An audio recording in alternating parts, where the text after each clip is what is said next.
საღამომშვიდობის კიდევ ერთხელ გავაზიარებ ჩემს ეკრანს და დავიწყოთ მუშაობა, რაზე გვექნება დღეს საუბარი. ეს არის აგერ ხედავთ ტექსტური დოკუმენტის ტექნიკური გამართვის ხერხები აკადემიური სტილის შესაბამისად. სანამ გადავალთ უშუალოდ ამ ტექნიკურ საკითხებზე, მე ჯერ მაინტერესებს თქვენგან მოვისმინო, რომელი აკადემიური სტილია ცნობილი თქვენთვის. რაღაც ყური მოგიკრავთ, წაგიკითხავთ, გაგიგიათ, გიმუშავიათ, გამოგიყენებიათ უკვე რომელიმე მათგანი. თუ არის ესეთი? ეცაღა მე მაგალითად ვახსენე ერთი უკვე. მაგალითად ჩიკაგოს სტილით. ჩვენ ილიანის ჩიკაგოს სტილზე არის ფაქტობრივად დაფუძნებული ილიონის აკადემიური სტილი. კი ბატონო, კიდევ თუ არის რომელიმე ცნობილი? და აპა სტილი. კი ბატონო, აპა სტილი, აი ჩატშიც კეთიმაც დაგვიწერა, აპა სტილი. ნუ აპა ესე არის ცნობილი, თუმცა APAT ესე მოიხსენიებენ ხოლმე, მაგრამ ქართულად იყოს აპა, რა ვიცი. APA, MLA არის კიდევ ეს სხვადასხვა მათგანი, ჩიკაგოც, რა თქმა უნდა, თურაბიანი მათ შორის, ჰარვარდი და ასე შემდეგ და რა იგულისხმება ხოლმე აკადემიური სტილის მიხედვით, აი უნივერსიტეტში როდესაც თუნდაც ჩვენთან არსებობს ილიონის აკადემიური სტილი. რა იგულისხმება ამაში? რატომ არსებობს ეს სტილი, ან ზოგადად მსოფლიოში სხვადასხვა სტილები რატომ გამოიყენება? რისთვის არის მოწოდებული, რაში ვიყენებთ, აი ეგ რომ თქვათ ახლა ერთობლივად. რას ფიქრობთ ამაზე? ლიტერატურის დამოწმების და ბიბლიოგრაფიის შედგენისთვის, ან როდესაც სამეცნიერო ნაშრომი კეთდება, რომ ეს იყოს ერთ სტილში გაკეთებული. იყოს ერთ სტილში გაკეთებული, მშვენიერი პასუხია. თუ არ იქნებოდა ერთი რომელიმე სტილი შერჩეული, მოდით რაღაც პატარა ერთი მაგალითი რომ მოვიყვანოთ, მაგალითად უნივერსიტეტის ფარგლებში თუნდაც საბაკალავრო საფეხურზე არ არსებობს თქვათ ეს სტილი და სტუდენტებს უწევთ აკადემიური ნაშრომის დაწერა, ამ შემთხვევაში გულისხმობს საბაკალავრო ნაშრომს.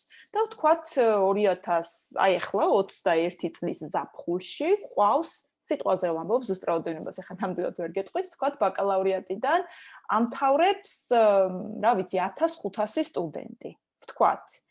რა მოხდებოდა 1500 სტუდენტის შემთხვევაში? აი სტილი რომ არ არსებობდეს და მათ უწევდეთ საბაკალავრო ნაშრომის დაწერა. იქნებოდა საშინელი ქაოსი. ქაოსი რა თვალსაზრისით? აბა, ნელა. საბაკალავრო ნაშრომების გაფორმების დროს. გაფორმების დროს, კი ბატონო. მაგალითად სტრუქტურის თვალსაზრისით? კი. სტრუქტურაც, თავები, ხო, იქ ციტირება, კი ბატონო. ანუ ეს ქაოსი, ახლა ნელა მშვენიერი სიტყვა შემოგვაშველა, გულისხმობს იმას, რომ ყველას 1500-ვე სტუდენტს შეეძლებოდა, რომ მათი სურვილის მიხედვით, როგორც მოესურვებოდათ და როგორც მოუნდებოდათ, ისე გაეფორმებინათ, ხომ ასია? ისე დაეწერათ, წყაროები ისე მიეთითებინათ, ციტატები იქნებოდა ეს თავებად დაყოფა, ნუმერაციები და ასე შემდეგ, როგორც მათ მოესურვებოდათ. და შედეგად მივიღებდით 1500 განსხვავებულად დაწერილ ნაშრომს, რომელსაც არ ექნებოდა, ну შეიძლება უნივერსიტეტის სახელი ფიგურირებდეს, სტუდენტის სახელი და გვარი, რაღაც ფაკულტეტი, ანუ მსგავსი რაღაც საკითხები ყოფილიყო, მაგრამ საერთო ჯამში გვექნებოდა ესეთი სრულიად განსხვავებული 1500 ნაშრომი. და როდესაც აკადემიურ სტილს ახლა რადგან საუბრობდით, ვახსენებთ ხოლმე, აქ გულისხმობთ, რომ სტრუქტურა იყოს დაცული, ანუ თუ გვეუბნებიან, რომ აი ამ და ამ თავებისგან უნდა შედგებოდეს თქვენი ნაშრომი, ნაწილებისგან, მოდი ესე ვიტყვი. ამ ნაწილებს აუცილებლად უნდა მოიცავდეს, თუმცა ამ აკადემიურ სტილში არის ხოლმე რა არის სავალდებულო ნაწილი და რა არის არასავალდებულო. აი მაგალითად მადლობა იწერება ხოლმე იქ, მადლობის ნაწილიც, თუმცა ეს არ არის სავალდებულო, რომ ყველამ დაწეროს, ხო?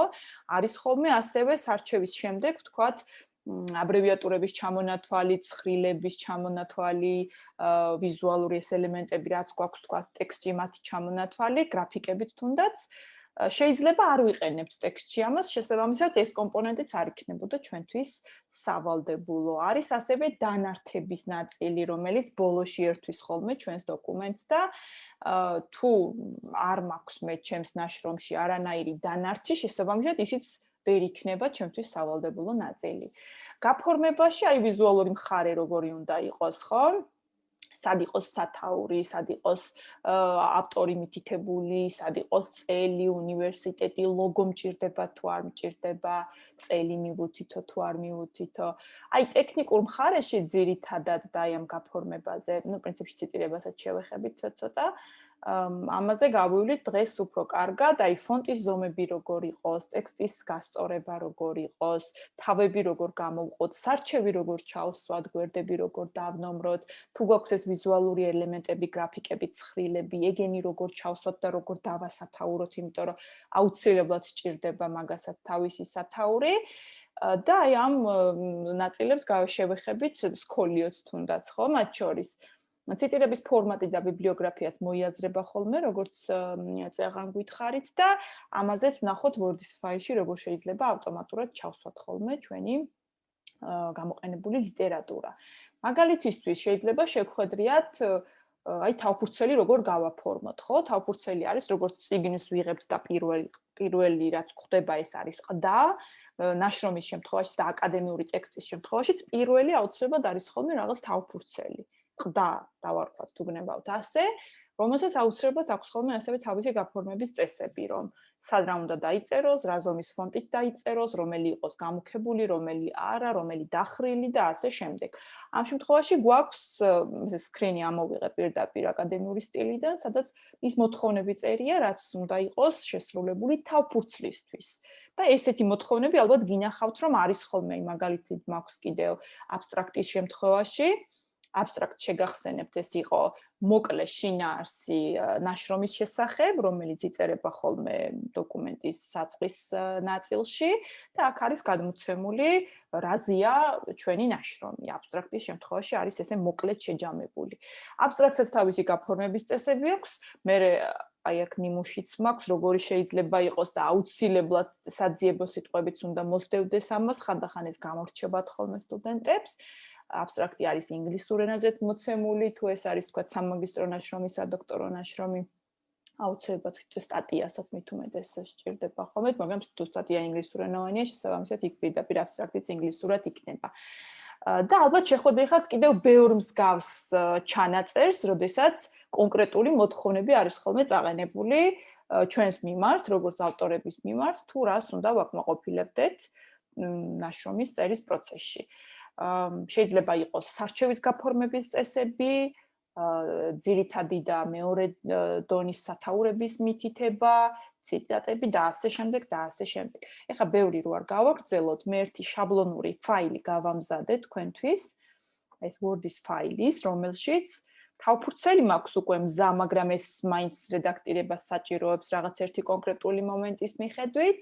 არის აქ ტექსტი, რომელიც უბრალოდ დავაკოპირე აკადემიური წერის ცენტრის საიტიდან, ეს არის ჩვენ შესახებ ინფორმაცია და ძალიან პატარა ტექსტია, ეს რაღაც გვერდნახევარი, ესეც გასასწორებელია.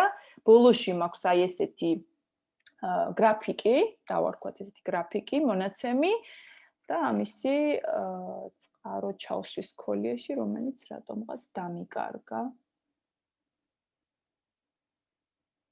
ნაურია.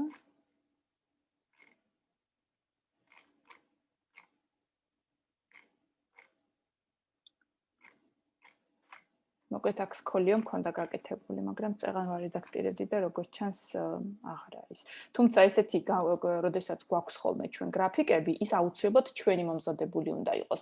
თუ ჩვენი მომზადებული არ არის, ამ შემთხვევაში აუცილებლად წყარო უნდა მივუთითოთ, იმიტომ რომ ჩვენი არ არის, რაც ჩვენი არ არის, ყოველთვის ვუთითებთ ავტორს. ამ შემთხვევაში ეს ჩემი მომზადებული არ არის, უბრალოდ ფოტო ჩავსვი და აქ სკოლიაში მე წყარო მქონდა მითითებული, მაგრამ მომიტევეთ, წეღან ვარ რედაქტირებდი, ვიმეორებ კიდევ ერთხელ და როგორც ჩანს მოიშალა.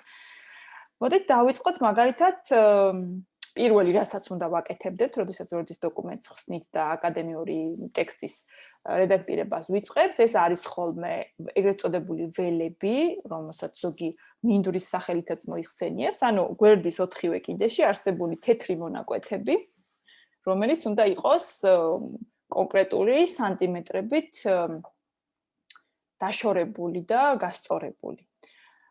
ილიანის აკადემიური სტილის მიხედვით მხოლოდ მარცხენა კიდე, ანუ დავიმახსოვროთ, რომ თქვა, აკინძვა სადაც ხდება, ხო, მარცხენა მხარეს, ეს უნდა იყოს 2.5 სანტიმეტრი და დანარჩენი 3 კიდე იქნება 2 სანტიმეტრი. ეს დასამახსოვრებლად უფრო მარტივია ხოლმე. თუმცა გააჩნია სტილს, გააჩნია ინსტიტუციას, უნივერსიტეტს, სად გვიწევს შეხება, რასთან გვიწევს შეხება, იქ შეიძლება ეს სხვადასხვა ციფრები იყოს ხოლმე მოცემული. ეხლა უბრალოდ საუბრობთ ერთ კონკრეტულ სტილზე, რომელიც ესეთ წესებს გვიწესებს. სანამ დავიწყებთ რაღაც სანტიმეტრები ვახსენეთ, ხო ასია და სანამ დავიწყებთ უკვე უშუალოდ გასწორებას ამ ტექსტის, უნდა მიაქციოთ ყურადღება თქვენი დოკუმენტის საზომი ერთეულები არის თუ არა სანტიმეტრებში. უბრალოდ სანტიმეტრებშია თუ შეიძლება ინჩებში იყოს ხოლმე მოცემული.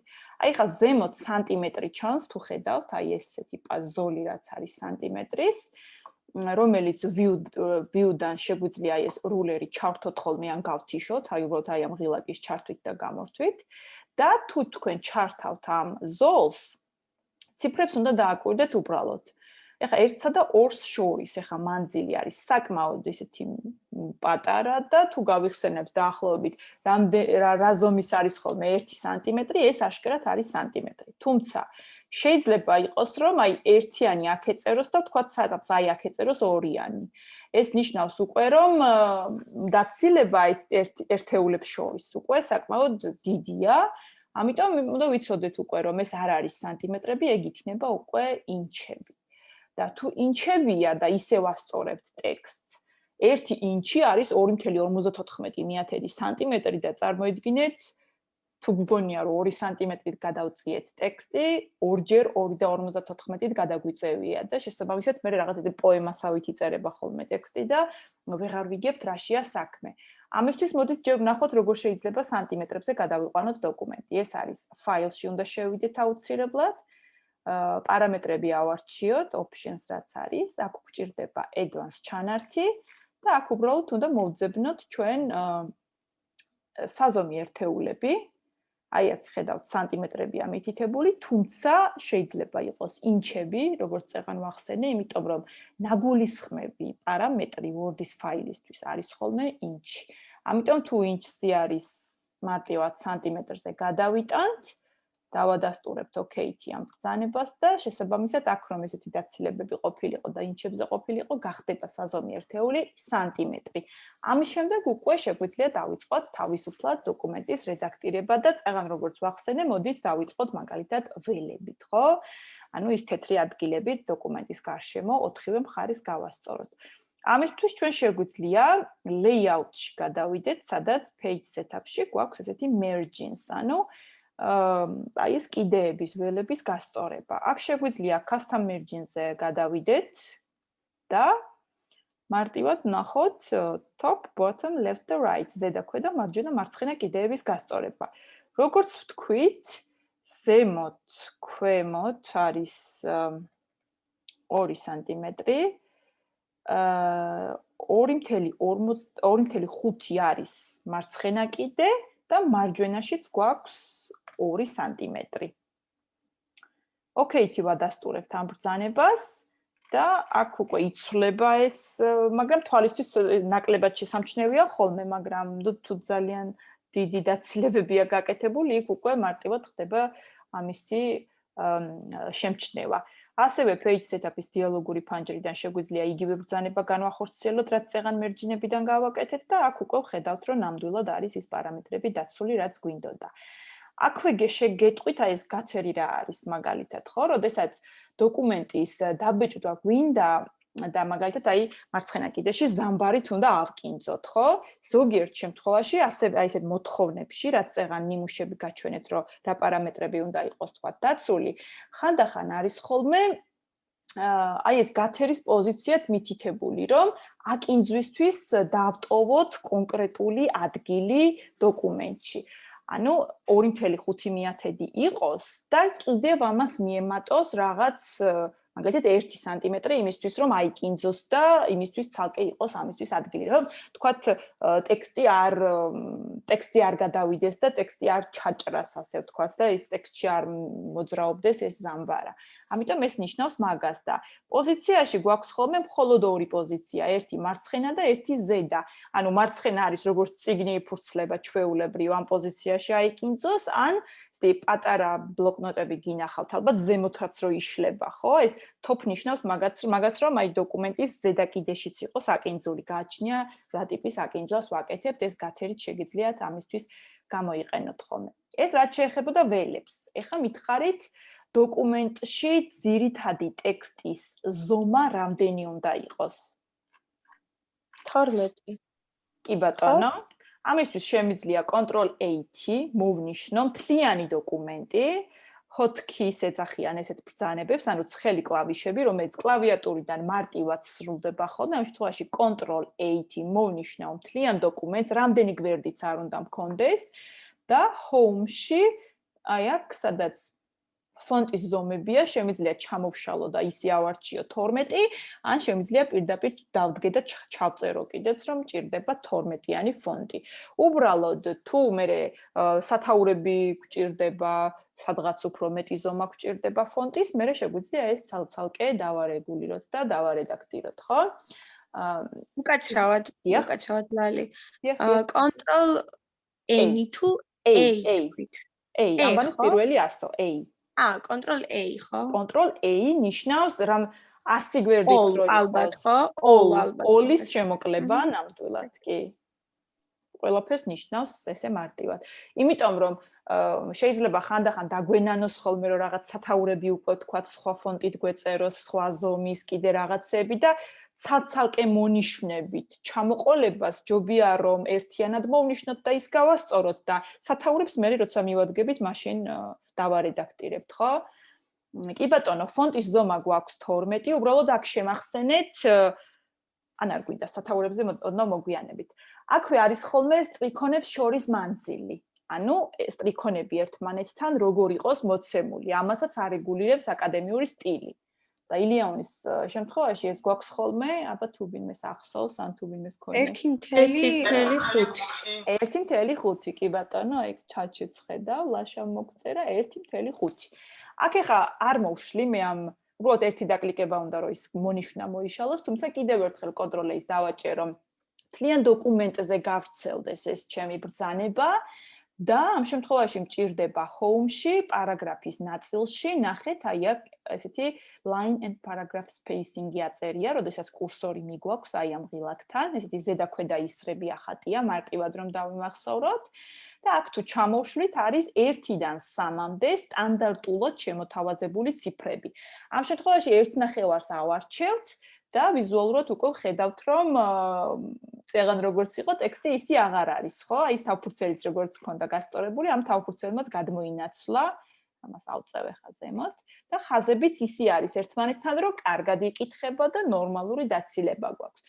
თუმცა, აი მაგალითად უბრალოდ აი ამ ნაწილს მოვნიშნავ ახლა, შეიძლება რომელიმე სადღაც მოთხოვნაში წააწყდეთ, რომ ეს არ იყოს 1.5 და იყოს, რა ვიცი, 1.3, 1.8. ანუ ისეთ ციფრებს ვამბობ, რომლებიც აი აქ სტანდარტულად არ გვაქვს ჩვენ შემოთავაზებული და უცებ არ უნდა დავიბნათ და არ უნდა ვთქვათ, რომ უი, აბა აქ არ არის და ეხლა რა გავაკეთოთ. ამიტომ შეგვიძლია line spacing option-ში გადავიდეთ, სადაც აი აქ multiple არის ხოლმე ასარჩევი და აი აქ უკვე შეგვიძლია ჩავწეროთ 1.3 მაგალითად, ან 1.8 ის ციფრი, რომელიც შემოთავაზებული იყო აკადემიური სტილის მიხედვით და ვერ ვნახეთ ჩამონათვალში. ну ჩვენ შემთხვევაში ეს 1.5-ია ილიანში და ეს უკვე სტანდარტულად არის, მაგრამ უბრალოდ დავიმახსოვროთ, სადმე თუ დაგვჭირდება, რომ ეს ასე ხდება. და აუცილებლად მიაქციეთ ხოლმე ყურადღება აი აქ გამყოფებს. ანუ 1.8, ხო? ეს მთელი მძიმეთი დავწეროთ თუ წერტილით. ამ შემთხვევაში უკვე ეს დამოკიდებულია კომპიუტერზეც, დამოკიდებულია საოფისე, რომელი წლის საოფისე პროგრამა გვაქვს დაყენებული.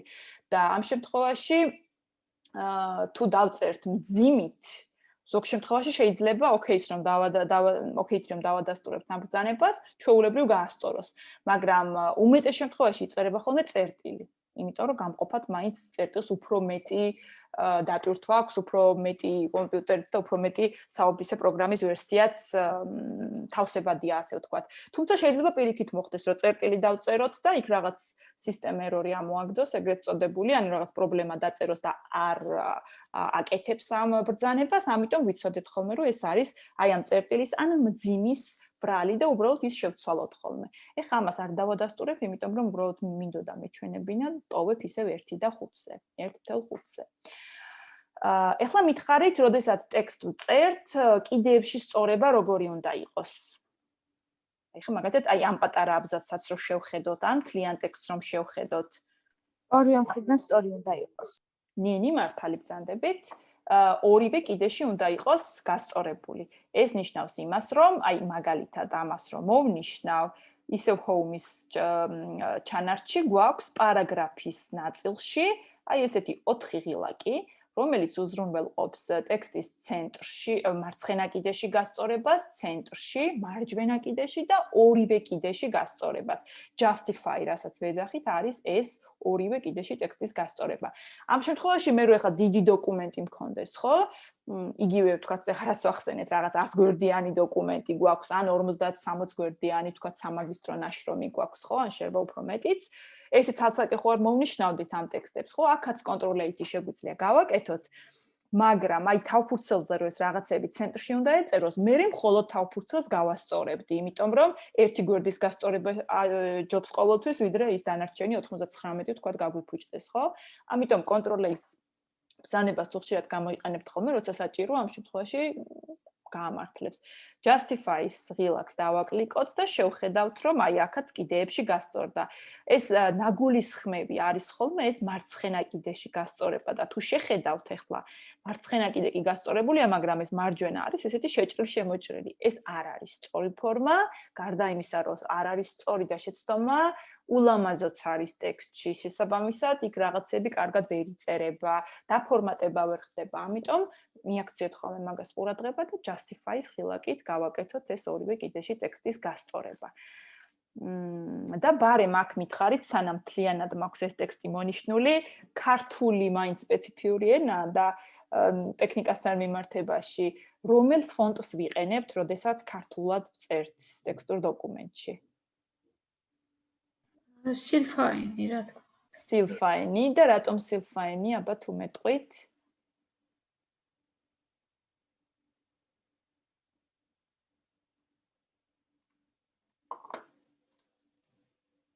ნახეთ, როდესაც წეღან ნიმუშები გაჩვენეთ, აი მაგალითად თავფურცლის დაფორმატების, აქ გვიწერია ესეთი შრიფტი უნდა იყოს, უნიკოდში კოდირებული, Silfine ან მსგავსი. რას ნიშნავს უნიკოდში კოდირებული? როგორ გესმით აი ეს ჩანაწერი უნიკოდში კოდირებული შრიფტი? ხომ არ გქონიათ ესეთი შემთხვევა, რომ მაგალითად სადმე აგიტვირთავთ ფაილი, ან ვინმესთან გადაგიგზავნიათ, Word-ის ფაილზე მაქვს საუბარი და ვთქვათ, გახსნილა ქართული სიტყვები, მაგრამ ლათინური ასოებით დაწერილი. ან გახსნილა რაღაც კუბიკებით და კვადრატებით და იქ რაღაც სასონი ნიშნები. მე მქონია, მე. კი ბატონო, შეიძლება გქონია ეს შემთხვევა. ეს ნიშნავს იმას, რომ გამოვიყენეთ რომელიმე ისეთი ფონტი, მაგალითად აკადნოსხური, ქართულად ვწერთ ჩვეულებრივ, მაგრამ როგორც კი Word-ის დოკუმენტს სადმე ვებსივრცეში ან ვაგზავნით, ან ვტვირთავთ, ან ვინმე მეგობართან გავგზავნეთ, რომელმაც ჩამოტვირთვა და მის მასთან გაიხსნა ესე ლათინური ფონტით. ეს არის არასწორი, ანუ არ გვიმუშავია ჩვენ უნიკოდში კოდირებულ ფონტთან. ამიტომ ქართულის შემთხვევაში ჩვენ გვჭირდება ხოლმე Silfine, ფონტიდან შეგვიძლია Silfine ავარჩიოთ. თუ ამ ჩამონათვალში აქვე, ახლა ჩემთან აქვე ჩანს, იმიტომ რომ რა თქმა უნდა ხშირად ვიყენებ, S-ზე შეიძლება, აქ შეგვიძლია უკვე ჩაწერაც დავიწყოთ, ხო? კლავიატურიდან Silfine-ი აი ასე იწერება, როგორც აქ არის მოცემული და ну, ამ შემთხვევაში მოხაზულობა, ასოების მოხაზულობას გააჩნია ხოლმე ეს. ამას შეგახედებთ ყველაზე უკეთ, აი Ctrl-Z-ით უკან დავბრუნდები ახლა მე. და აი ახლა თუ შეხედავთ აქ თავფურცელს, ნახეთ როგორი ფონტია, ეს არ არის, ახლა ცოტა ისეთი ოთხკუთხედი ფორმა აქვს, თითქოს რაღაც მრგვალი ფორმები არ არის. როგორც კი Silfine-ზე გადავიყვან, აი ახლა უკვე სულ სხვანაირი ვიზუალი აქვს ამ ჩვენს ტექსტს. ну, ამ შემთხვევაში უკვე არის კოდირებული Silfine-ში. შესაბამისად, სადაც არ უნდა გაგზავნოთ, PDF-ად გადააკეთოთ, არ გადააკეთოთ, ატვირთოთ სადმე, ყველგან გაიხსნება ყოველთვის ქართული ფონტით. ეს დავიმახსოვროთ ხოლმე და მე აღარ გვექნება იმის შიში, რომ ვაიმე ხა ვინმესთან გავგზავნე და ის ამას გახსნის თუ არ გახსნის.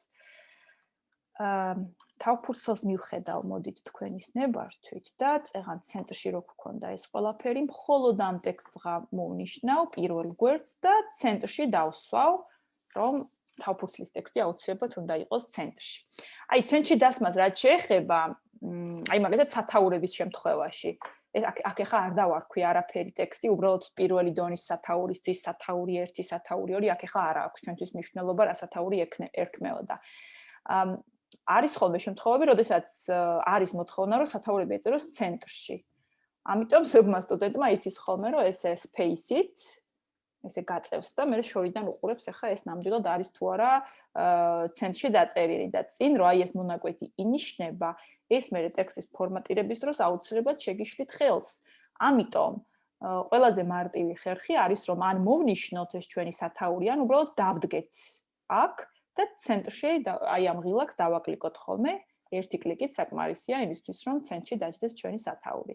თუმცა არის შემთხვევები, რომელიც არანაირად არ გულისხმობს სათაურების ცენტრში დასმას და შეგვიძლია რომ მარცხენა კიდეში გქონდეს ეს სათაურები დატოვებული, უბრალოდ უნდა ვიცოდეთ როგორ გავაფორმოთ სწორად. სათაურებზე ოდნავ მოგვიანებით გეტყვით. ტექსტის სწორებაც გავაკეთეთ, მოდის თავფურცელზე გავამახვილოთ ყურადღება და მერე გადავიდეთ. პირველი რაც იწერება, ეს არის ხოლმე ყოველთვის ნაშრომის სათაური, რომელიც არის 14-იანი ფონტით მოცემული, თავფურცელზე ერთადერთი ელემენტია, რომელიც 14-იანი ფონტით იწერება. ეს არის ნაშრომის სრული სათაური. მე არის გამუქებული 14-იანი ფონტით. მე გვაქვს სტუდენტის სახელი და გვარი 12-იანი და გამუქებული. მე დახრილი ფონტით იწერება ხოლმე რომელ ფაკულტეტზეა წარდგენილი, რომელი აკადემიური ხარისხი უნდა იყოს, ხო? აი მაგალითად აქ იქნებოდა ნაშრომი წარდგენილია ილიას სახელმწიფო უნივერსიტეტის, მაგალითად მეცნიერებათა და ხელოვნების ფაკულტეტზე, ვთქვათ, მაგისტრის აკადემიური ხარისხის მინიჭების შესაბამისად, მოთხოვნების შესაბამისად. ამ შემთხვევაში ეს ივსება უკვე სტუდენტის მიერ გააჩნია, რომელი ფაკულტეტის სტუდენტია. პროგრამასთან იწერება ხოლმე აუცილებლად მიმართულება, რომელი პროგრამის სტუდენტია, აუცილებლად 12-იანი ჩვეულებრივი არანაირი გაფორმება ამას არ ჭირდება, ისევე როგორც სამეცნიერო ხელმძღვანელს, იწერება აქ სახელი, გვარი და აკადემიური ხარისხი თქვენი ხელმძღვანელის, ესეც 12-იანი ფონტი არანაირი გაფორმება და ბოლოში გვაქვს ესეთი ნაწილი ილიას სახელმწიფო უნივერსიტეტი თბილისი 2021 ანუ წელი შესაბამისი 12-იანი და გამუქებული ფონტით იწერება ხოლმე. აი მაგალითად სამაგისტრო სადოქტოროს შემთხვევაში ესეთი ვერსია, ლოგოების ჩასმა იციან ხოლმე ზოგ შემთხვევაში და ეს არ არის საჭირო, თუმცა თუ რომელიმე ფაკულტეტს თავისი შესაბამისი რაიმე მოთხოვნები აქვს, ამას აუცილებლად გეტყვიან ხოლმე და გიგზავნიან იმ დოკუმენტაციას და იმას უნდა შეუსაბამოთ, მაგრამ როგორც წესი ისინიც აკადემიურ სტილს მიყვებიან და შეიძლება 1-2 რაღაც განსხვავებული საკითხი იყოს. აი მაგალითად ლოგოს შემთხვევაში შეიძლება მოგთხოვონ რომ ჩასვათ და ჯდება ხოლმე აი ამ მონაკვეთში, შეიძლება დასვათ აი აქაც. უფრო აი აქ არის ხოლმე მოცემული, მაგრამ ეს გააჩნია თუ შესაბამისი ფაკულტეტი ამას მოითხოვს, ან არ მოითხოვს. თუ არა, უბრალოდ დატოვებთ ჩვეულებრივ როგორც ეს აკადემიური სტილის სახელმძღვანელოშია მოცემული და შეგიძლიათ გააკეთოთ ეგ. გარდა ამისა, მე წინაზეც მინდოდა მეთქვა და გამომრჩა ჩვენი აკადემიური წერის ცენტრის საიტზე მასალებში თუ გადახვალთ, აქ არის ელექტრონული მასალები, საკითხავი, მასალები, ვიდეო ლექციები, უნივერსიტეტის მიერ ჩაწერილი, მე დავამატე ხა ეს Zoom-ის ჩანაწერები, სადაც ჩვენი პირველი სემინარის ვიდეო ჩანაწერი დევს და დღევანდელი, რასაც ეხლა ვწერე, ამასაც აქვე დავამატებ. უბრალოდ საკითხავ მასალებში ყველაფერი ღია წვდომით არის, შეგიძლიათ ნახოთ. აი ამ მასალებში არის ილიანის აკადემიური სტილის პარალელურად მოცემული აკადემიური წერის ცენტრის მიერ შექმნილი სახელმძღვანელო აკადემიური მუშაობის საფუძვლები, რომელიც არის პრაქტიკული სახელმძღვანელო სტუდენტებისთვის და თუ აკადემიურ სტილში რაღაცები ცოტა ისეთი ბუნდოვნად არის, რაღაცები არ გვესმის, ცოტა ვრცლად არის ხოლმე, ამ სახელმძღვანელოში უფრო მეტად გასაგებ ენაზე არის ახსნილი თავისი მაგალითებით და მოცემული საკითხები, რაც თქვენ გამოგადგებათ და ალბათ აჯობებს ხოლმე, რომ ამ სახელმძღვანელოს გაეცნოთ ყველა ის პუნქტი, რაც კი თქვენ წერის პროცესში, კვლევის პროცესში გამოგადგებათ, ამ სახელმძღვანელოშიც იპოვით თავფურცლიდან დაწყებული ბიბლიოგრაფიით დამთავრებული, ასე რომ ამასაც შეგიძლიათ მერე შეავლოთ თვალი. კარგი, გავაგრძელებ ახლა მე. თავფურცელზე მეტი აღარ შევჩერდები. და თავფურცლის მერე მოდის ხოლმე მაგალითად განაცხადი შეიძლება იყოს, ამ განაცხადს ასევე თავისი ტექსტი აქვს, რომ განაცხადი, და ეს განაცხადი ზოგჯერ სტუდენტებს ეშლებათ ხოლმე განცხადებაში და ეს უნდა დავივიწყოთ განცხადება, სულ სხვა რაღაც არის. განაცხადი არის ავტორის ტექსტი, ავტორის განაცხადი იმის თაობაზე, რომ მისი ნაშრომი არ შეიცავს პლაგიატს. დიახ, ნათია? იცით რა მაინტერესებს? როდესაც ვწერთ მაგალითად ნაშრომის სათაურს და შემდგომ რომ იწერება ქვესათაური. დიახ. ამ შემთხვევაში რა ხდება? ანუ ნაშრომის სათაურიდან ქვესათაურამდე რამდენით უნდა დავაშოროთ, ან თუნდაც ქვესათაურის გარეშე იყოს. რამდენით უნდა დავაშოროთ, სანამ სახელს დავწერთ. თავფურცელზე მეკითხებით, ხო? ეხლა თავფურცელებით რო ჩამოვდივართ, თუ სწორად დავს. თავფურცელზე კი. თავფურცელზე. კი ბატონო. ძირითად სათაურსა და ქვესათაურს შორის შეიძლება იყოს მაგალითად ხანდახან გამყოფი ორი წერტილი. თუ ეს გჭირდებათ, თუ თქვენს სათაურში არის ეს მოაზრებული. თუ ეს მოიაზრება. თუ არ გვაქვს ეს სათაური, შეიძლება უბრალოდ ერთი სტრიქონით ჩამოვიდეთ ქვემოთ და აქ მივაწეროთ ქვესათაური, რომელიც ფრჩხილებში შეიძლება მიეთითოს და ამით გამოიყოფა ხოლმე ძირითადი სათაური ქვესათაურისგან. შესაბამისად, და ჯამში, ამაზე მე სათაურზეც გვექნება ალბათ ჩვენ შეხება, როგორ ჩამოვაყალიბოთ კარგი კონკრეტული სათაური, რომ მაქსიმუმ 12 სიტყვისგან უნდა შედგებოდეს ეს ჩვენი ტექსტი თავისი ქვესათაურიანად. ანუ ხანდახან არის ხოლმე, რომ სტუდენტებს გონიათ, რომ აი ძირითად სათაურს რომ დავწერ, ეს უნდა იყოს მაქსიმუმ 12 და მერე კიდევ ქვესათაურს მიაწერენ ხოლმე. არა, ჯამში უნდა იყოს მაქსიმუმ 12 სიტყვისგან შემდგარი და უნდა დავაკონკრეტოთ ისე, რომ იყოს ჩვენთვისაც, რა თქმა უნდა, და ჩვენ მკითხველისთვისაც გასაგები. და თუ ეს ორი წერტილი გჭირდება, გამოვყოფთ მაგით და ქვემოთ ჩამოვალთ და მივაწერთ, თუ არა და ფრჩხილებში შეგვიძლია ხოლმე, რომ ეგ მივაწეროთ. ოღონდ უბრალოდ ერთ სტრიქონზე არ უნდა ეწეროს აუცილებლად, შემდგომი ერთი დამოუკიდებელი სტრიქონი უნდა ეთმობოდეს მას. ახლის გარეშე და ისევე 14? კი ბატონო და შეგვიძლია თუ აი ესე ვიზუალურად გვინდა რომ განირჩეოდეს რომ ეს ნამდვილად აი ქვესათაურია და მჭირდება რომ ეს აუცილებლად აქ იყოს, 13-იანი ფონტით შეგვიძლია რომ დავწეროთ. როგორც აი ეხლა ტექსტში გადავალ სათაურებთან დაკავშირებით და მეორე დონის სათაურად როგორც მეორე დონის სათაური როგორც იწერება ხოლმე 13-იანი ფონტით ესეც შეგიძლიათ რომ გამოიყენოთ. მადლობა. ფრის გავაგრძელოთ. კი ბატონო. მოდი ბანემ სათაურები მოვილიოთ, ხო? აი მაგალითად ხდება ჩვენ აქ პირველი დონის სათაური აქ მივაწერე ესე ფრჩხილებში. რას ვიყენებთ იმისთვის, რომ პირველი დონის სათაური დავაფორმატოთ? რა ზომის უნდა იყოს ხოლმე? ძირითადი ტექსტი ვიცით, რომ არის 12-იანი ფონტი და სათაურის შემთხვევაში რა ხდება? 14-იანი შრიფტი. 14-იანი შრიფტით, კი ბატონო, ეს არის ძირითადი პირველი დონის სათაურისთვის განკუთვნილი ზომა ამ შემთხვევაში აუცილებლად უნდა იყოს გამუქებული. ხო ასია? ბოლდით ვაკეთებთ ხოლმე გამუქებას. სათაურსა და ტექსტ შორის დაცილება რამდენი უნდა იყოს? 2 ისრები. მართალია, 2, აი იქეთ იმაც დაგვიწერა, 2 სტრიქონი უნდა იყოს ხოლმე ყოველთვის გამოტოვებული და ისე იწერება სათაურსა და ტექსტ შორის მანძილი, მოკლედ ესე უნდა დავარეგულიროთ.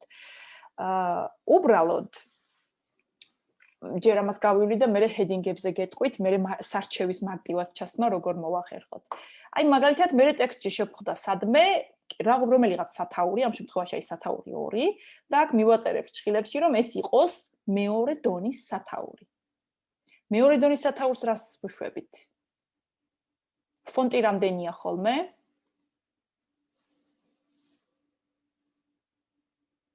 ეს გვაქვს 13-იანი ფონტით, ყოველთვის მეორე დონის სათაური და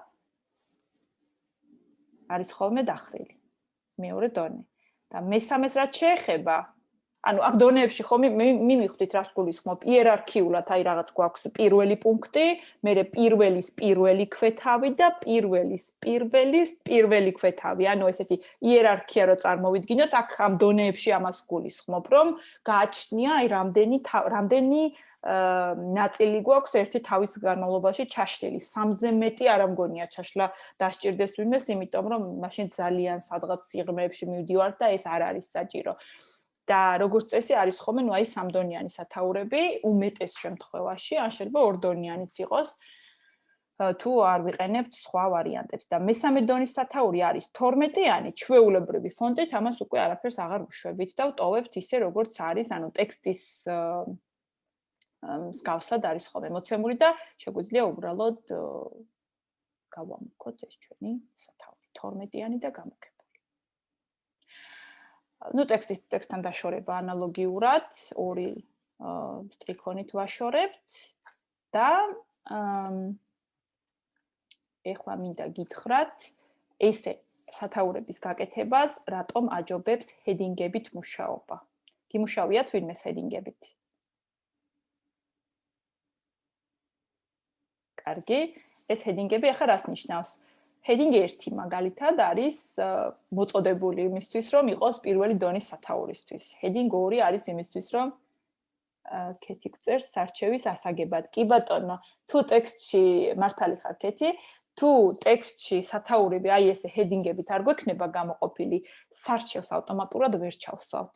და თუ სარჩევს ავტომატურად ვერ ჩავსავთ, ეს ნიშნავს, რომ მთელი ჩვენი დოკუმენტი უნდა ჩამოვსკროლოთ, ვნახოთ რომელ გვერდზე რომელი სათაური გვიწერია, მერე ხელით გავაკეთოთ ეს სარჩევი და ეს იქნება უფრო მეტი დროის ხარჯვა, ნერვების ხარჯვა, მერე იქ რაღაც დავარედაქტირებთ თქვათ და რომელიღაც სათაურმა გადაინაცვლა სხვა გვერდზე, მერე ისევ სარჩევს უნდა მივუბრუნდეთ, იქ გავასწოროთ ეს გვერდის ნუმერაცია და ასე შემდეგ და ასე შემდეგ. ამიტომ ეს რაღაცები რომ არ მოხდეს, თავიდანვე უნდა ვიცოდეთ, რომ აი ამ ჰედინგებით გავასწოროთ ხოლმე ჩვენი სათაურები. როგორც თქვით ხო, პირველი დონის სათაურისთვის გვაქვს ხოლმე heading 1. შესაძლოა ზოგიერთ შემთხვევაში ლურჯად დაიწეროს ხოლმე და ფონტით შეიცვალოს, მაგრამ ნუ ეს ნუ შეგაშინებთ, იმიტომ რომ შეგვიძლია და ნახეთ, როდესაც heading-ი ენიჭება, წინა ისეთი პატარა სამკუთხედი უჩნდება ხოლმე და აქ უკვე ტექსტი არის heading 1-ად მონიშნული. დანარჩენ ტექსტზე თუ დავდგები, აქ ჩვეულებრივ ნორმალზეა, იმიტომ რომ ჩვეულებრივი სტანდარტული ტექსტი იწერება. თუ ეს ესე მოხდა, ეს გააჩნია ხოლმე რომელი საოფისე პროგრამა გვაქვს დაყენებული, ამ შემთხვევაში ნუ ჩემთან ახლა ესე გაალურჯა. შეიძლება ვიღაცასთან პირდაპირ შავად დაწეროს და 14-იანი ფონტითაც დაწეროს.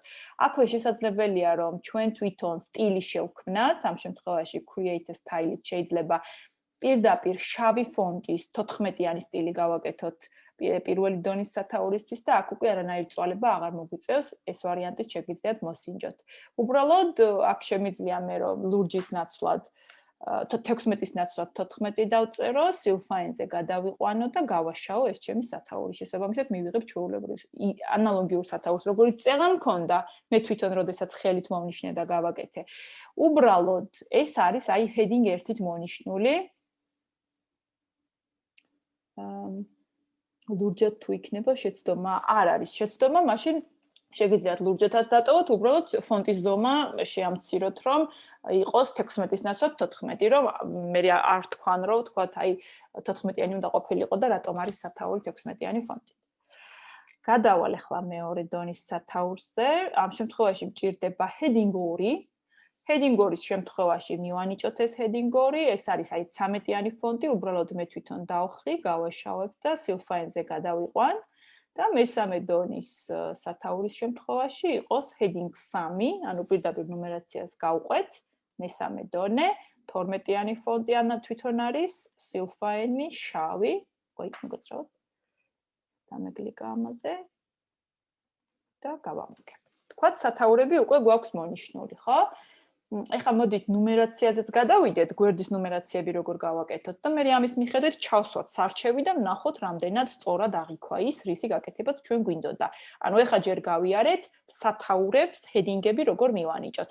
ესე შეგვიძლია გავაკეთოთ დოკუმენტში იმდენი სათაური, რამდენიც გვჭირდება, რამხელა დოკუმენტიც არ უნდა იყოს, არ აქვს მნიშვნელობა, იყოს 200 გვერდიანი დოკუმენტი და იყოს მაგალითად 50 სათაური და ქვესათაური შიგნით, ხო? ყველას გააკეთებთ ესე heading-ებით მარტივად და მე ცალ-ცალკე არ მოგიწევთ წვალება, რომ სარჩევში როგორ გადავიტანოთ. კარგით. სათაურები გავაკეთეთ. ეხლა ნუმერაციაზე მინდა თქვენი ყურადღება გავამახვილო. როგორც წესი, თავფურცელი, რაც გვაქვს პირველი, არ ინომრება არავითარ შემთხვევაში. ეს უნდა იყოს ჩვეულებრივ ნუმერაციის გარეშე. ეხლა მეორე გვერდად ჩვენ ეს ტექსტი გვაქვს და მოდით ესეთ რაღაცას გავაკეთებ, რომ insert-ით ერთი blank page-ი ჩავსვათ, ანუ ცარიელი გვერდი, რომელიც მაგალითად უბრალოდ დავწერ, ვთქვათ, არის განაცხადის ტექსტისთვის, ხო? ამის მერე ჩავსვავ მაგალითად ერთ გვერდს და ეს დავტოვოთ სარჩევისთვის. და მე ვთქვათ, ვითომ ეს არის მერე შესავალი და ასე შემდეგ. ხო, დოკუმენტში ეხა არ აქვს მნიშვნელობა რა ნაწილებისგან შედგება, იმიტომ რომ შეიძლება სხვადასხვა დოკუმენტში სხვადასხვა ნაწილები გქონდეს. ამიტომ უბრალოდ ჯობია ზოგადი სპეციფიკაციით ვისაუბროთ, ვიდრე კონკრეტულად, რომ აი ეხა ეს თავი უნდა იყოს, ეხლა ეს თავი უნდა იყოს. თუმცა სამაგისტროს თუ ავიღებთ მაგალითად, თავფურცლის შემდეგ მოდის განაცხადი, მერე შეიძლება იყოს მადლობის ტექსტი, შეიძლება იყოს აბსტრაქტი, სარჩევი, მერე აბრევიატურების ჩამონათვალი, მერე გადავდივართ, ვთქვათ, შესავალზე, მე ახალმე ლიტერატურის მიმოხილვა და ასე მეთოდოლოგია, შედეგების ინტერპრეტაცია, დასკვნა, ბიბლიოგრაფია და დანართები თუ შეიძლება არსებობდეს ესეთი რაღაც. ამ თანმიმდევრობას თქვენ ნახავთ კონკრეტული თქვენი მიმართულების მიხედვით, საბაკალავრო ნაშრომისთვის გჭირდებათ, საშინაო ნაშრომისთვის, სამაგისტრო, სადოქტორო რაიმე სტატიისთვის, ხო? თავარი არის ვიცოდეთ პრინციპი რა როგორ კეთდება და ამ სტრუქტურას მე თქვენ თვითონ ააგებთ როგორც დაგჭირდებათ. ეხლა უბრალოდ ეს სათაურები დავარქვი და მოდი ამას თქვათ განაცხადი გავაკეთოთ heading 1-ით home-ში. იყოს ესეც რომ მე წარმოვადგინოთ სარჩევში და გაჩვენებთ ამასაც. და სარჩევიც იყოს heading 1-ით. ძირითადი სათაურები. შავი. და იყოს Silfine. აი ასე. ეხლა რატო გავაკეთე ეს ზედმეტი გვერდები? თავფურცელი, როდესაც არ ინომრება, მას რა გვერდებიც მოსდევს საწყისი გვერდებიდან, ესე არის ხოლმე დაყოფა საწყისი გვერდები, ძირითადი გვერდები და ბოლო გვერდები. საწყის გვერდებში შედის თავფურცელი, განაცხადი, სარჩევი, აბრევიატურების ჩამონათვალი, გრაფიკების ჩამონათვალი, ყველა ის ნაწილი, რაც კი ძირითად ტექსტამდე გვაქვს, ანუ შესავლამდე რაც არის ხოლმე. აი მე უკვე შესავალს რომ მივადგებით, რომ ძირითადი ტექსტი იწყება, ხო? ეგ იწყება მე სხვანაირი ნუმერაციით და ბოლო გვერდებში აი დანართები რაც არის ხოლმე ვთქვათ მოცემული, ხო? ეს მე გრძელდება აქ ნუმერაცია უბრალოდ ეხა დაყოფისთვის მინდოდა ეგ მეჩვენებინა. შესაბამისად, საწყის გვერდებში რაც გვაქვს, თავფურცლის გარდა ყველაფერი უნდა დაინომროს რომაული ციფრებით. აი ამ შემთხვევაში განაცხადი და სარჩევი და აი აქედან ეს თუ იქნებოდა ვთქვათ შესავალი, დაიწყებოდა ერთიანით, ანუ ჩვეულებრივ არაბული ნუმერაციით გადანომრვა. ამისთვის რა შეიძლება გავაკეთოთ? პირველი მე გირჩევთ, რომ უბრალოდ ნუმერაცია ჩავსვათ. ჯერ ჩავსვათ ნუმერაცია. ამისთვის შევდივართ insert-ში, სადაც გვაქვს page number, აი ესეთი ბრძანება და ამ შემთხვევაშიც გააჩნია ხოლმე გვერდის რომელ ნაწილში უნდა იყოს ნუმერაცია ჩასმული. ჩვენ შემთხვევაში ილიონის აკადემიური სტილის მიხედვით არის მოთხოვნა რომ იყოს გვერდის ბოლოში მარჯვენა კიდეში. ანუ აი აქ პატარა სიმბოლო როგორც ჩანს გვერდის ბოლო და მარჯვენა ნაწილი. შეიძლება თქვენ სადმე მოგთხოვო გვერდის ბოლოში და ცენტრში, ან გვერდის თავში იყოს, აი მაგალითად top of page და იყოს გვერდის თავში მარჯვენა კიდეში. ნუ გააჩნია ამას სად გამოიყენებთ, თუ ილიონის ფარგლებში ვიყენებთ და აქ მუშაობთ, ამ შემთხვევაში არის ხოლმე bottom of page, ანუ გვერდის ბოლოში და მარჯვენა კიდეში.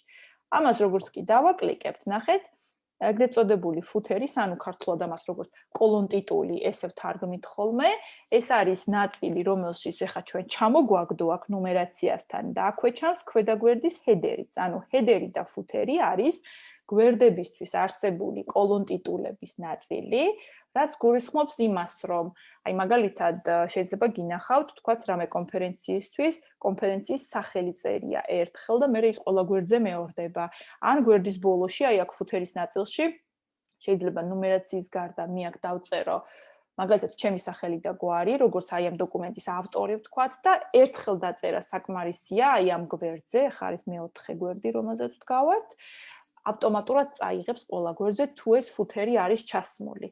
და ამ შემთხვევაში ის ნუმერაცია რო ჩამისვა, ხო, და ავტომატურად მიაქვს ეს პირველიდან ბოლო გვერდამდე 6 გვერდი გვაქვს და ეხლა იქნება 6-მდე გადანომრილი. ამ შემთხვევაშიც მე თუ მოვშლი ახლა ამას, ყველგან წაიშლება, იმიტომ რომ რაც ფუთერში წერია, ყველგან ერთი და იგივე მეორდება. უბრალოდ ნუმერაციის შემთხვევაში აქ რო 5-იანი წერია, ყველგან 5 არ წერია, აქ ნუმერაცია თვითონ არის 1-დან დაწყებული, ხო? ეხლა რას გირჩევთ მე? ეს ნუმერაცია, რადგანაც თქვით, რომ განსხვავებული უნდა იყოს გვერდებისთვის, სხვანაირად ვერ გადავნომრავთ ამ გვერდებს, თუ არ გვექნება ეგრეთ წოდებული სექციები. ანუ page break-ებს, რასაც ვეძახით ხოლმე ჩვენ. მე ამ ნუმერაციას ვტოვებ ხელუხლებლად, არაფერს არ ვაკეთებ და თავარია დოკუმენტში განსაზღვროთ, რომელი გვერდიდან გვჭირდება აი ეს break-ი, ანუ გაყოფა დოკუმენტის და ახალ სექციად გაკეთება. ოღონდ ეს გაყოფას ნუ წარმოიდგენთ, რომ ორი დამოუკიდებელი დოკუმენტი უნდა არსებობდეს. არა, 20 გვერდიც რო იყოს დოკუმენტში, შეიძლება 3-4 break-ი გქონდეს, ანუ გაყოფა და 3-4 სექციის მიხედვით წარმოვადგინოთ და ეს სექციებად დაყოფა გულისხმობს იმას, რომ ყველა სექცია დავაფორმატოთ სხვადასხვა პარამეტრის მიხედვით. მაგალითად, პირველი სექციის გვერდები იყოს რაღაც ჩარჩოებში მოცემული, მეორე სექციის გვერდები იყოს ამოტრიალებული გვერდები, ანუ landscapes, რასაც ვეძახით, ხო, ეს არის პორტრეტის რეჟიმი და შეიძლება landscape-ი გავხადოთ. დანარჩენი სექციებისას სხვანაირი ნუმერაციები გქონდეს და ასე შემდეგ. თუ ეს სექციები არ გვექნება, რასაც ვაკეთებ დოკუმენტში, ახლა გვერდი რომ მოვატრიალო, ყველა გვერდზე ვრცელდება ეგ პარამეტრი. ანუ ყველაზე ერთიანად ავრცელებს. ამიტომ თუ გვინდა რომ ეგ გამოვრიცხოთ, აუცილებელია რომ დოკუმენტში გავაკეთოთ break-ები, ანუ სექციებად დაყოფა.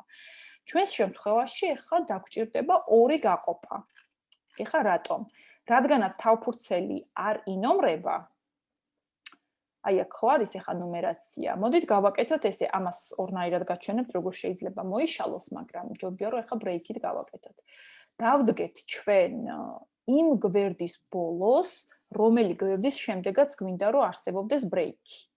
ნახეთ, მე თუ მინდა პირველი გვერდი დავტოვო პირველ სექციაში და განაცხადიდან, ანუ მეორე სექციიდან მქონდეს ის რომაული ნუმერაცია, ესე იგი, აი განაცხადიდან რაღაც ახალი სექცია მჭირდება. ამიტომ განაცხადის წინა გვერდზე ვდგები, ან ნებისმიერი იმ აქ შეიძლება ვთქვათ, რა ვიცი, სარჩები გვეწეროს ან რაღაც. იმის წინ უნდა დავდგეთ, რის შემდეგაც გვინდა რომ ეს break-ი გავაკეთოთ. ამ შემთხვევაში ვდგები აქ და layout-ში არის ესეთი break-ები, სადაც next page-ით შემიძლია გავაკეთო გაყოფა. ეხლა ვნახოთ რა ხდება. როგორც კი წეღან აი აქ ნუმერაციასთან ვიყავით, იქ ეწერა უბრალოდ header-ი და footer-ი. ეხლა აქ უკვე გაჩნდა footer-ი სექცია 1 და header-ი სექცია 2. ანუ ნახეთ, აქ უკვე სექცია 1 დამჩა პირველი გვერდისთვის და მეორე აქედან იწყება უკვე მეორე სექცია. აქ უკვე დავმშვიდდეთ, შეგვიძლია ჩავთვალოთ, რომ იმ პირველ სექციას მე სხვანაირად დავაფორმატებ, მეორე სექციას სხვანაირად. და დანარჩენი გვერდებიც ყველაფერი არის მეორე სექციის ნაწილი, მანამ სანამ სადღაც კიდე ერთხელ არ გავყოფ და ახალი სექცია არ მექნება. ამიტომ ნახეთ ახლა თუ სარჩევიც რომ მაულად გვინდა და აი სათაურიდან თქვათ ეს იყოსო შესავალიო, ხო, წეღარო ვთქვით. თუ აი ამ ძირითადი ტექსტიდან უკვე ჩვეულებრივი ერთიანით უნდა გადავნომრო, ესე იგი რას ნიშნავს? აქედან დაწყებული კიდე სხვა სექცია მჭირდება. ამიტომ გამოდის, რომ ამის წინა გვერდზე უნდა დავდგე, როგორც წესი ვდგებით ხოლმე გვერდის აი ბოლოში რა, თუ კი რაიმე ტექსტი წერია, იმ ნაწილზე უნდა დავდგეთ. ამ შემთხვევაში სარჩევის გარდა რადგან არაფერი არ მიწერია, რაღაც რომ წერებოდა, იქ ბოლოში დავდგებოდი. ეხლა უბრალოდ სარჩევის მეტი არაფერი არ გვიწერია. შევდივარ ისევ layout-ში, break-ებს ვირჩევ და next page-ით კიდევ ერთ გაყოფას ვახორციელებ. უბრალოდ ეხლა დამატებითი გვერდი ჩამისვა, მაგრამ შეგვიძლია delete-ით წავშალოთ ეს დამატებითი ადგილი და დავაბრუნოთ ის ჩვენი ნაწილი. ეხლა ორჯერ თუ დააკლიკებთ ამ ნაწილს, ხო, header-ის ნაწილს, ამით შეგიძლიათ ხოლმე შეამოწმოთ სექციები არის თუ არ არის. ორჯერ, ოღონდ, როდესაც ამ ნაწილზე ვდგავართ, კოლონ ტიტულების ნაწილზე, გაპასიურებულია ჩვენი ძირითადი ტექსტი და თუ გვინდა რომ გადმოვერთოთ აქ, ორჯერ დაკლიკებით გვჭირდება ხოლმე ისევ ძირითად ტექსტზე დაბრუნება და მერე გაპასიურდება ზედა ნაწილი. უბრალოდ აქ ორჯერ დაკლიკებით, ეხლა ვამოწმებთ ჩვენ რომ ეს ნამდვილად სექცია მესამეა და ზემოთ გვაქვს ნამდვილად სექცია 2. ამიტომაც ეხლა უკვე სულ თავისუფლად შეგვიძლია სამივე სექცია დავაფორმატოთ ისე როგორც ჩვენ გვინდა. პირველ სექციას რას უშვებით ეხლა, ხო? ნუმერაციასთან ვდგავარ, მეტი არაფერი არ გამიკეთებია და ზემოთ გამოდის ესეთი header-ის და footer-ის დამატებითი პარამეტრების ფანჯარა დიზაინის ჩანართით, სადაც მოცემულია, რაც კი შეიძლება დაგჭირდეს header-ზე და footer-ზე. აი მაგალითად, header-ის შემთხვევაში ზედა კიდედან დაცილება რამდენი იყოს, ან footer-ის შემთხვევაში ქვედა კიდედან როგორ დავაცილოთ და ასე შემდეგ. მოდი ახლა ჯერ გავიაროთ different first page-ი რას ნიშნავს. მე რო ახლა ვდგავარ თავფურცლის ნუმერაციაზე და ჩავრთავ different first pages. ეს ნიშნავს, რომ აი ამ პირველ სექციას სხვა რაღაც გვერდებიც რომ მქონდეს, განსხვავებულ პირველ გვერდად მიქცევდა. რაც ნიშნავს, რომ თუ კი რაიმე header-ი ან footer-ი მექნებოდა დოკუმენტის ამ პირველ სექციაში, არაფერი იმას არ ექნებოდა. ანუ ამ შემთხვევაში მე თუ ჩავრთავ ახლა different first page, ჩემი პირველი გვერდი არის ნუმერაციის გარეშე. დანარჩენები ჩვეულებრივ გრძელდება. ჯერ ამებს მიუბრუნდები ახლა. აქვე არის different odd and even pages, რაც შეიძლება დაგჭირდეთ, ამას იყენებენ ყოველ შემთხვევაში, როდესაც წიგნები იბეჭდება ხოლმე. იმიტომ რომ განსხვავებული კენტი და ლუწი გვერდების შემთხვევაში, რომ აი ყველა კენტ გვერდზე იყოს რაღაც კონკრეტული წარწერა, ყველა ლუწ გვერდზე იყოს თავისი სპეციალური წარწერა. ამ შემთხვევაში ამისთვის გამოიყენება ეს. ანუ ორი განსხვავებული header-ი რო გქონდეს და ორი განსხვავებული footer-ი. ამისთვის არსებობს ეს ღილაკი თუ ეს სადმე გამოგადგებათ. პირველ სექციას მივხედეთ, ანუ different first page-ი გვეხმარება ამაში. ხო, აქვე ვიტყვი იმას, რომ აი ამ პირველ სექციაში ვთქვათ სამი გვერდი რომ გქონოდა, პირველ გვერდს მოაშლიდა ამას და დანარჩენ ორ გვერდზე ჩვეულებრივ დაგვიტოვებდა ნუმერაციასაც და ყველა იმ პარამეტრს, რაც კი header-ში და footer-ში გვექნებოდა. ეხლა გადავიდეთ მეორე სექციაზე, რომელშიც შედის განაცხადი და სარჩევი, ხო? ორი გვერდი. ამ შემთხვევაში გავაკეთოთ ესეთი რაღაც. განაცხადის, ანუ პირველი გვერდი რაც გვაქვს ახლა, დავდგეთ ამის ნუმერაციასთან და ისევ დიზაინის ჩანართში გვაქვს page number-ი, სადაც შესაძლებელი არის, რომ remove-ი საერთოდ მოვშალოთ. ამ შემთხვევაში გვჭირდება ჩვენ ფორმატირება. უნდა დავაფორმატოთ, რომ ეს ჩვეულებრივი ეს არაბული ნუმერაცია კი არა იყოს, არამედ რომაულზე უნდა გადავაკეთოთ. ამიტომ ფორმატირებაში შევიდეთ, format page numbers და number format-ში უნდა შევარჩიოთ ჩვენთვის სასურველი სტილი, ვიზუალი როგორი იყოს. აი მაგალითად აკადემიური სტილის სახელმძღვანელოში მითითებულია აი ესეთი ვერსია, პატარა სიმბოლოებით. შეგვიძლია ეს ავარჩიოთ და start at, აი ამ ღილაკს მიაქციეთ ხოლმე ყურადღება, რომელი ციფრით დაიწყოს, ანუ პირველი ციფრი რა იყოს. ნუ როგორც ეს ერთიანით იწყება ხოლმე, მაგრამ შეიძლება არ გვინდოდეს ერთიანით დაწყება და ისე გვაქვს იქ გვერდები, რომ სამიანით დავიწყოთ. შესაბამისად, აქ ერთის ნაცვლად, აი აქ ისრით ავიდოდით და სამიანით დავაწყებინებით. ანუ პირველი გვერდის ნუმერაცია რა იყოს, ეს იმას ნიშნავს. ეხლა ჩვენ რა თქმა უნდა გვინდა, რომ ერთიანით იწყებოდეს, ოკეითი ვადასტურებთ ამ ბრძანებას და ზედა სექციას არაფერი არ იმართება, განაცხადის ნაწილში აქ ერთიანი ჩნდება, სარჩევი, რადგანაც შემდეგი გვერდია უკვე ორიანით გრძელდება, აი ამ მეორე სექციას რამდენი გვერდიც არ უნდა ჰქონოდა, აი მესამე სექციამდე სანამ მივიდოდით, ხო? ეს ნუმერაცია ჩვეულებრივ გაგრძელდებოდა. ანუ მეორე სექციას დავაფორმატეთ და ეხლა გადავდივართ უკვე სათაურის ნაწილზე, ანუ შესავალი ეს ძირითადი ტექსტი რაც გვაქვს და აქ უკვე თვითონ აკეთებს ავტომატურ ნუმერაციას, რომ იქ ორიანით რო იყო წინა გვერდი, ხო? გააგრძელა ორიანი იყო და სამიანით გააგრძელა, მაგრამ ჩვენ ეს არ გვაწყობს. შესავლის ნაწილი ერთიანით უნდა იწყებოდეს ჩვეულებრივ. ამიტომ ეხლა მესამე სექციაზე დავდგები, კიდევ ერთხელ page number-ში ფორმატირებას ავარჩევ. ამას დავტოვებ, იმიტომ რომ ჩვეულებრივ ნუმერაცია მინდა და start 8-ში უბრალოდ ერთიანს ავარჩევ, აქ ავტომატურად ერთიანი მიედი და აი ეს continue იმიტომ იყო, რომ თვითონ ზედა ნაწილი რაც იყო, ის წამოიღო. სადღაც შეიძლება ესეც დაგჭირდეთ, იმიტომ რომ იქ სადაც რა ნუმერაციითაც გაწყდა ზედა სექცია, მერე გაგრძელდეს ჩვეულებრივ, მაგრამ ნუ ჩვენ შემთხვევაში გჭირდება, რომ ერთიანით დაიწყოს. ოკეითი ვადასტურებთ ამას და აგერ ნუმერაცია უკვე გვაქვს 1-ით და ეხა ბოლომდე, რა ვიცი, სადამდეც იქნება ეს სექციები, ჩვეულებრივ აგრძელებს ამ ნუმერაციას, აი გვაქვს მესამე სექციაში 3 გვერდი გვქონია. კი ბატონო, ეხლა გაგიჩნდებოდათ ალბათ შეკითხვა იმასთან დაკავშირებით, რომ აი ეს სექციები როგორ გავიგოთ, სად იწყება და სად მთავრდება. ამისთვის არსებობს აი ესეთი ღილაკი Home-ში, რომელსაც იშვიათად ვიყენებთ ხოლმე, განსაკუთრებით ჟურნალისტები იყენებენ, რომ ნახონ, აი როდესაც ამას ჩავრთავთ ეხა ჩვენ. ნახეთ დოკუმენტში ჩდება აი ესეთი ნიშნები, ამას ვეძახით არასაბეჭდი ელემენტები, რომელიც შეიძლება ტექსტში გამოჩნდეს. აი ეს ნიშნავს ეხა თითო პარაგრაფის ნიშანს, ხო? აი ეს წერტილები ნიშნავს, აი სიტყვებს შორისაც არის ხოლმე წერტილები, თითო ადგილი არის გამოტოვებული. ეს განსაკუთრებით მნიშვნელოვანია ხოლმე, მაგალითად, როდესაც გაზეთში ან ჟურნალში იბეჭდება რაიმე ტექსტი და იქ ერთი ზედმეტი ადგილის არსებობაც კი შეიძლება ცვლიდეს ფორმატს და სხვანაირად სვავდეს იქ ტექსტს, ამიტომ ისინი განსაკუთრებულ ყურადღებას აქცევენ ხოლმე ამას. ჩვენ შემთხვევაში ეს გვჭირდებოდა ჩაგვერთო იმიტომ, რომ გვენახა სად არის ბრეიქები. ნახეთ, სარჩევის გასწვრივ ეხა მიჩვენებს, რომ section break-ი არის აქ next page-ით მოცემული. თუ აღარ მინდა მე რომ ეს სექცია ეს გაყოფა მქონდეს, უბრალოდ აი ამას მოვშლით delete-ით და იქ დავდგები და delete-ით მოვშლით ძალიან მარტივად და ეს სექცია აღარ მექნება. თუ ეს ვარიანტი გჭირდება, ხო შეიძლება რომ სადმე ზედმეტად გავყავი სექცია და იქ რაღაცები ამერია დოკუმენტში, ხო? ამიტომ შეგვიძლია ეგ ვარიანტიც გამოვიყენოთ. აი აქაც page breaks გვიჩვენებს, აი აქაც ეხლა ხო დავდექი მე იმ გვერდის ბოლოს. მოკლედ, სადაც ეს ბრეიქებია, ამისი გამოჩენა შეგვიძლია ხოლმე აი ამ ღილაკით არასაბეჭდი ელემენტები, რომლითაც შეიძლება გამოვიტანოთ. მე ამას თუ დავხურავთ, არც არაფერი არ ხდება ტექსტში, ხო? ეხლა ერთი ზედმეტი ადგილი მქონია, ამას მოვშლი. მოკლედ, ეს არის ნუმერაციას რაც შეეხებოდა. ნუმერაციაც გავიარეთ და მოდი ბარემ ბრეიქებთან ერთად, რადგან სარჩევზე ვდგავართ, ჩავსვათ სარჩევი, ხო?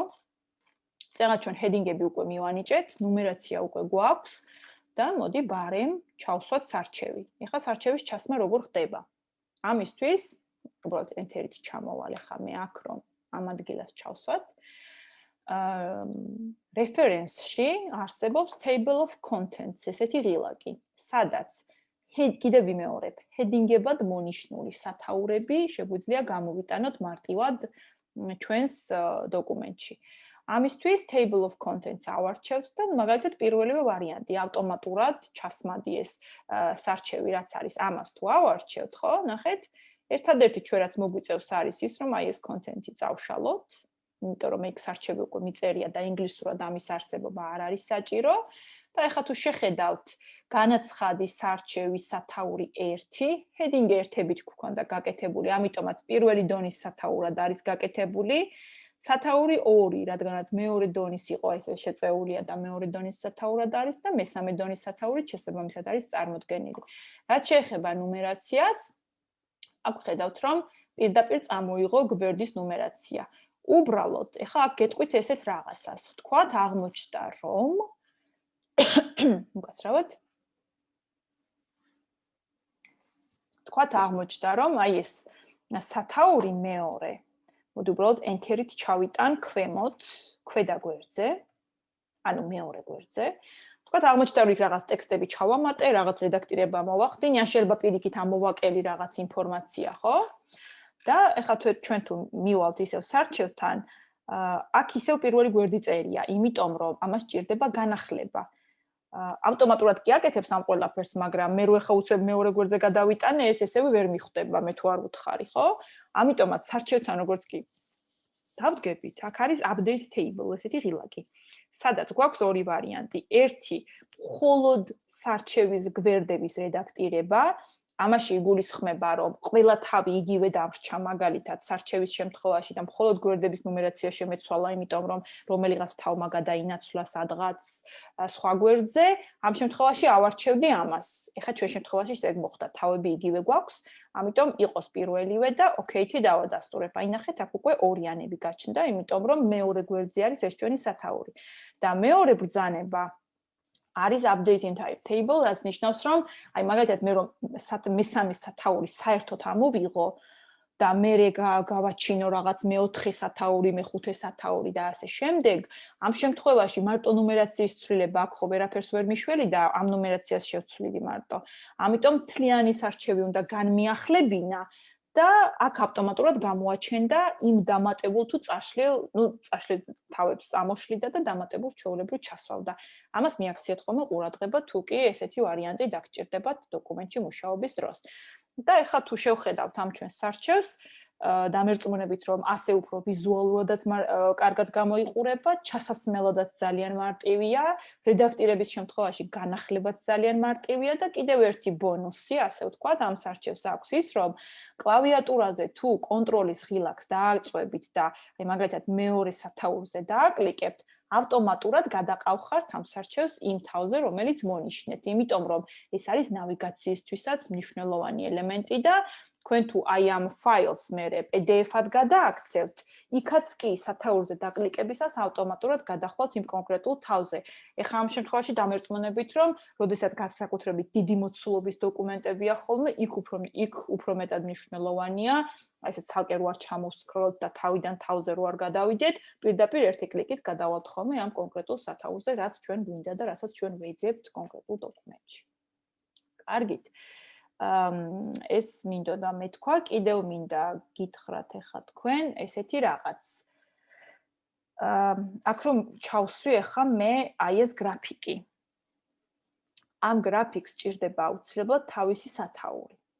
წეგან ვახსენეთ უკვე ეს მონაკვეთი და მაგალითად აკადემიურ ნაშრომში არ არის მიღებული ფოტოებით ტექსტის გაფორმება.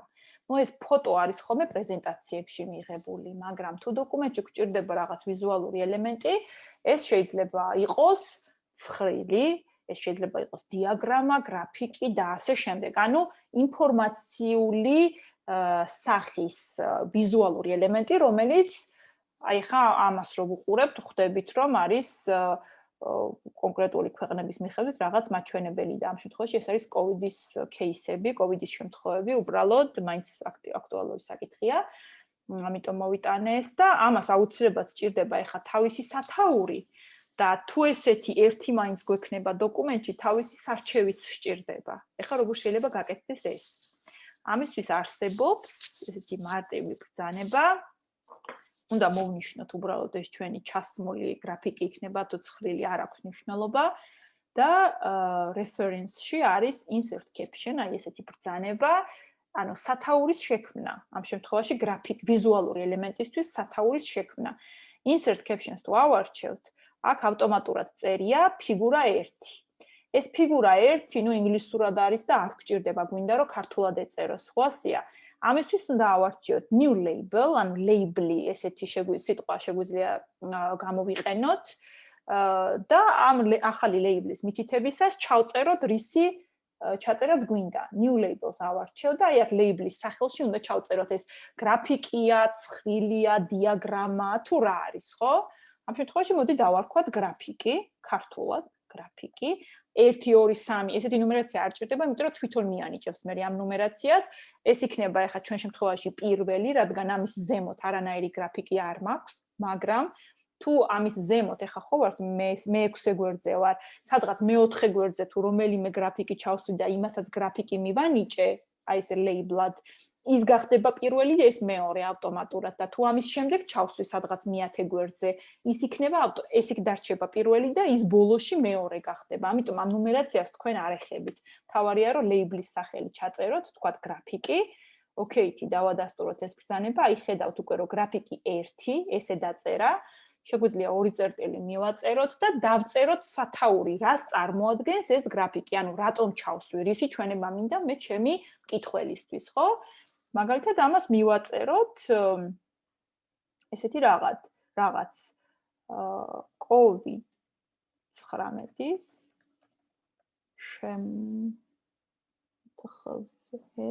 შემთხვევები ქვეყნების მიხედვით. თქვათ ეს არის ამისი სათაური. აქვე არის პოზიციის მითითება, კონკრეტული გრაფიკის შემდეგ მოდიოდეს ეს თუ ზემოდან ეწეროს და როგორც წესი მიღებული რომ ქვემოთ ეწეროს ხოლმე. და ოკეითი დავადასტუროთ ეს. ნახეთ? ავტომატურად ჩაგვისვა ჩვენ ეს სახელწოდება. ეს შეიძლება მე თუ გრაფიკი ცენტრშია, ცენტრშიც გადავიტანოთ, ჩვენზეა ახლა ეს დამოკიდებული. და წარწერა უკვე არის ამ შემთხვევაში გრაფიკი 1 თავისი წარწერით. მე რაღაც მეორეს ჩავსვავდი იმას გრაფიკი 2 მიეთითებოდა, ლეიბლი აღარ დამჭირდება, ისევ გრაფიკი იქნებოდა მითითებული და ჩვეულებრივ გააგრძელებდა ნუმერაციას, მე უბრალოდ სახელს დავწერდი. და ამისი სარჩევი რო ვახსენეთ, თქვათ 1 გვაქვს, მე 2-3 მიამატა, არ აქვს მნიშვნელობა. აუცილებლად არის ხოლმე მოცემული სარჩევის შემდეგ. სარჩევს ეთმობა ერთი დამოუკიდებელი გვერდი და გრაფიკების და ვიზუალური ელემენტების ჩამონათვალ სარჩევის სახით ეთმობა ხოლმე კიდევ დამატებითი გვერდი. ამიტომ აქ შეგვიძლია ერთი blank page, ანუ ცარიელი გვერდი მივამატოთ. აი აქ. დავაწეროთ გრაფიკების ჩამონათვალი. იმიტომ რომ თუ დოკუმენტი ერთი მაინც არის, გიმეორებთ, არის აუცილებელი ელემენტი, გრაფიკების ჩამონათვალი. ესეც გვექნებოდა heading 1-ით.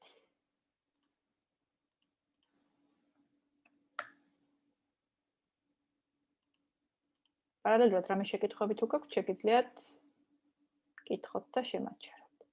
გრაფიკების ჩამონათვალი და ახლა მინდა უკვე რომ წარმოვადგინო ეგ, ხო? ამისთვის შევდივარ ისევ რეფერენსში, სადაც ეს insert caption-ი იყო. აქვე არის insert table of figures, ესეთი ბრძანება, ანუ ჩავსვათ ამ ფიგურების სარჩევი. ამიტომ როგორც კი ამას ავარჩევ, აქ ვიზუალურად მიჩვენებს, როგორი ვარიანტით წარმოვადგინო, აი ვიზუალურად მაგალითად ესეთი იყოს. არის აქ კიდევ ჩამონათვალი, რომ შეიძლება რაღაცეთი კლასიკური ვარიანტი ავარჩიოთ, ცენტრალიზებულად დავსვათ. ფორმატირებული იყოს აი ასე, ხო? ნუ იყოს from template მაგალითად რაც არის.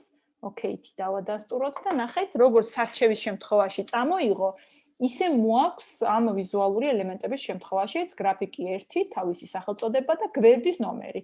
ამ შემთხვევაში უკვე მექნებოდა 5-6 რო იყოს უკვე, ხედავ რომ აი თურმე ჩამონათვალი არსებობს და ესე არის მოცემული.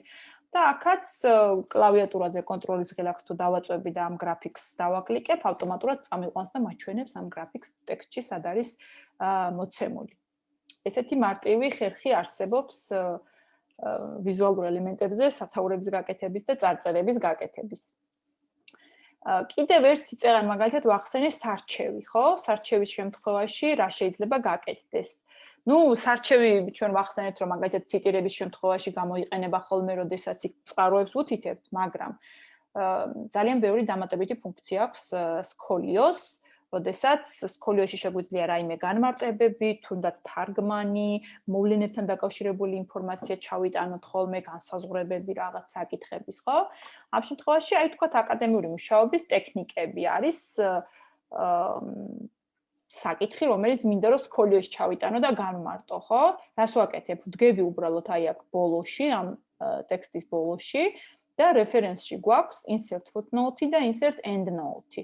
Endnote ამ შემთხვევაში წარმოადგენს მთელი დოკუმენტის ბოლოში რომ არსებობდეს სკოლიო და თუ ტექსტში გამოყენებული მაქვს 10 ჯერ ჩემი სკოლიო, 10-ვე იქნება ბოლოში ესე თავისი ნუმერაციით მოცემული და მე რომ დიდი დოკუმენტი მქონდეს მომიწევს რომ ბოლოში გადავიდე ხოლმე და ყოველ ჯერზე ვნახო, ის თქვა 1 2 3 8 წერია ხოლმე ინდექსებად რას ნიშნავს. ანუ ამიტომ უფრო მიღებული არის insert footnote-ი, რაც ნიშნავს რომ ეხლა მე რო ეს სიტყვა მაქვს აი აქ მე-6 გვერდზე, ამავე გვერდის ბოლოში იქნება მოცემული სკოლიო და ძიების თვალსაზრისითაც და პრაქტიკულობის თვალსაზრისითაც ეს უფრო მეტად გამართლებულია. ამიტომ უბრალოდ აქ თუ დგავარ, insert footnotes ავარჩევ, აი ასევე ჩამომიყვანა გვერდის ბოლოს სკოლიოში და ვთქვათ, დავწერდი რომ ეს არის კურსის სახელწოდება, საბაკალავრო კურსის სახელწოდება და ნებისმიერ წარწერა შემეძლო გამეკეთებინა. უბრალოდ სკოლიოს ტექსტი დავიმახსოვროთ, რომ არის ხოლმე 10-იანი ფონტით დაწერილი. აი ნახეთ 10-იანი ფონტით და აუცილებლად ესეც უნდა იყოს სილფაენში მოცემული, რომ რამე არ მოხდეს მერე. ძირითადი ტექსტი თუ არის 12, ეს არის მერე აუცილებლად მოცემული 10-იანი, ანუ 2 ერთეულით შემცირებული. იმიტომ გითხარით ეს რომ ხანდახან რაღაც ნაწილებს ტექსტის, როდესაც ვაკოპირებთ ხოლმე და სკოლიოში ვსვამთ, შეიძლება აღმოჩნდეს რომ დიდი ფონტით ჩაჯდა და აუცილებლად უნდა დაპატარავდეს ეს. კარგით, დანართებზე ვთქვით. და ეხლა მინდა ინდენტაციაზე, ბიბლიოგრაფიაზე და ციტირებაზე ვისაუბროთ და ამით მერე შეგვიძლია ჩვენი შეხვედრაც დავასრულოთ. აი მაგალითად მე მოვძებნე 2 წყარო, ერთი არის გრეგორი მენკიუს ეკონომიკის პრინციპები, ჩვენს კატალოგში, რომელზეც წინა შეხვედრაზე გქონდა საუბარი და მეორე არის მსოფლიო ეკონომიკა შოთა ვეშაპიძის. ამ შემთხვევაში ვთქვათ, ამ წყაროებიდან ტექსტში ვიყენებ რაღაც მონაკვეთებს, ვთქვათ, მაქვს ციტატა, ვთქვათ, მაქვს პარაფრაზირება გამოყენებული, როგორ შეიძლება Word-ის გამოყენებით ავტომატურად ჩავსვათ ციტირებისთვის ეს წყარო, ეს დავიმოწმო წყარო ციტირებისას, ან პარაფრაზირებისას და მე მარტივად გამოვაჩინო ბიბლიოგრაფია და ზედმეტად არ ვიწვალო. ამიტომ, მოდი გავაკეთოთ ესეთი რაღაც. ვთქვათ, აი აქ სიტყვაზე ეს თუ რადგანაც ახლა ბრჭყალებში არ არის, ვთქვათ, ტექსტ ნუ მიაქცევთ ყურადღებას, ეს არ არის ნამდვილად მენკიუდან ამოღებული, უბრალოდ ვითომ ეს ტექსტი არის მენკიუს წიგნიდან, ეკონომიკის პრინციპებიდან გამოყენებული და პარაფრაზი გვიწერია ახლა ჩვენ აქ. გვინდა რომ წყარო დავიმოწმოთ, ანუ ციტირება მოვახდინოთ და ფრჩხილებში გქონდეს მითითებული ეს წესი. რეფერენსში თუ შევალთ, აქ არის აი სტილის მითითებაც, ბიბლიოგრაფიაც და ციტირებაც. თავარი არის რომ პირველ რიგში განსაზღვროთ ხოლმე რომელი სტილის მიხედვით გვინდა მიუთითოთ კონკრეტული წყარო. ну, ჩემ შემთხვევაში ჩიკაგოა მითითებული, იმიტომ რომ ყველაზე ხშირად ამას ვიყენებ ხოლმე, თუმცა ამ ჩამონათვალში ხედავთ, აი თავდაპირველად დღეს შეხვედრა რომ დავიწყეთ, რომ ჩამოვთვალეთ, აი რამდენიმე მათგანი ვახსენეთ.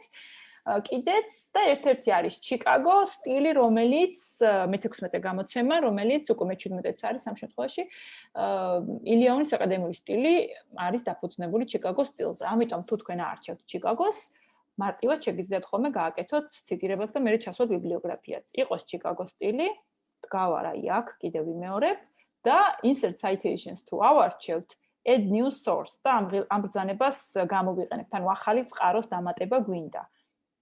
ამ შემთხვევაში გამოაქვს ესეთი ფანჯარა, სადაც მონიშნული არის წიგნი. წიგნის ნაცვლად შეიძლება ჩამოვთვალოთ, რომ იყოს წიგნის სექცია, ჟურნალიდან სტატია, ხო, ჟურნალის სტატია, რაღაც რიპორტი, კონფერენციის მასალა და ასე შემდეგ.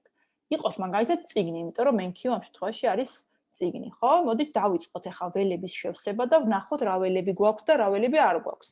ავტორის ველში, აი აქ რო ჩავდექი, აქ უკვე ნიმუშათაც მიჩვენებს, როგორ უნდა ჩავწერო, ანუ გვარით ვიწყებ. ну, დავწეროთ მენკიუ, ძიმე და გრეგორი. ну, ეს წყარო გვაქვს, ხო? აქ თან შევხედოთ. ეკონომიკის პრინციპები ქვია სათაურად და პირდაპირ შეგვიძლია ტაიტელში ჩავწეროთ ეს.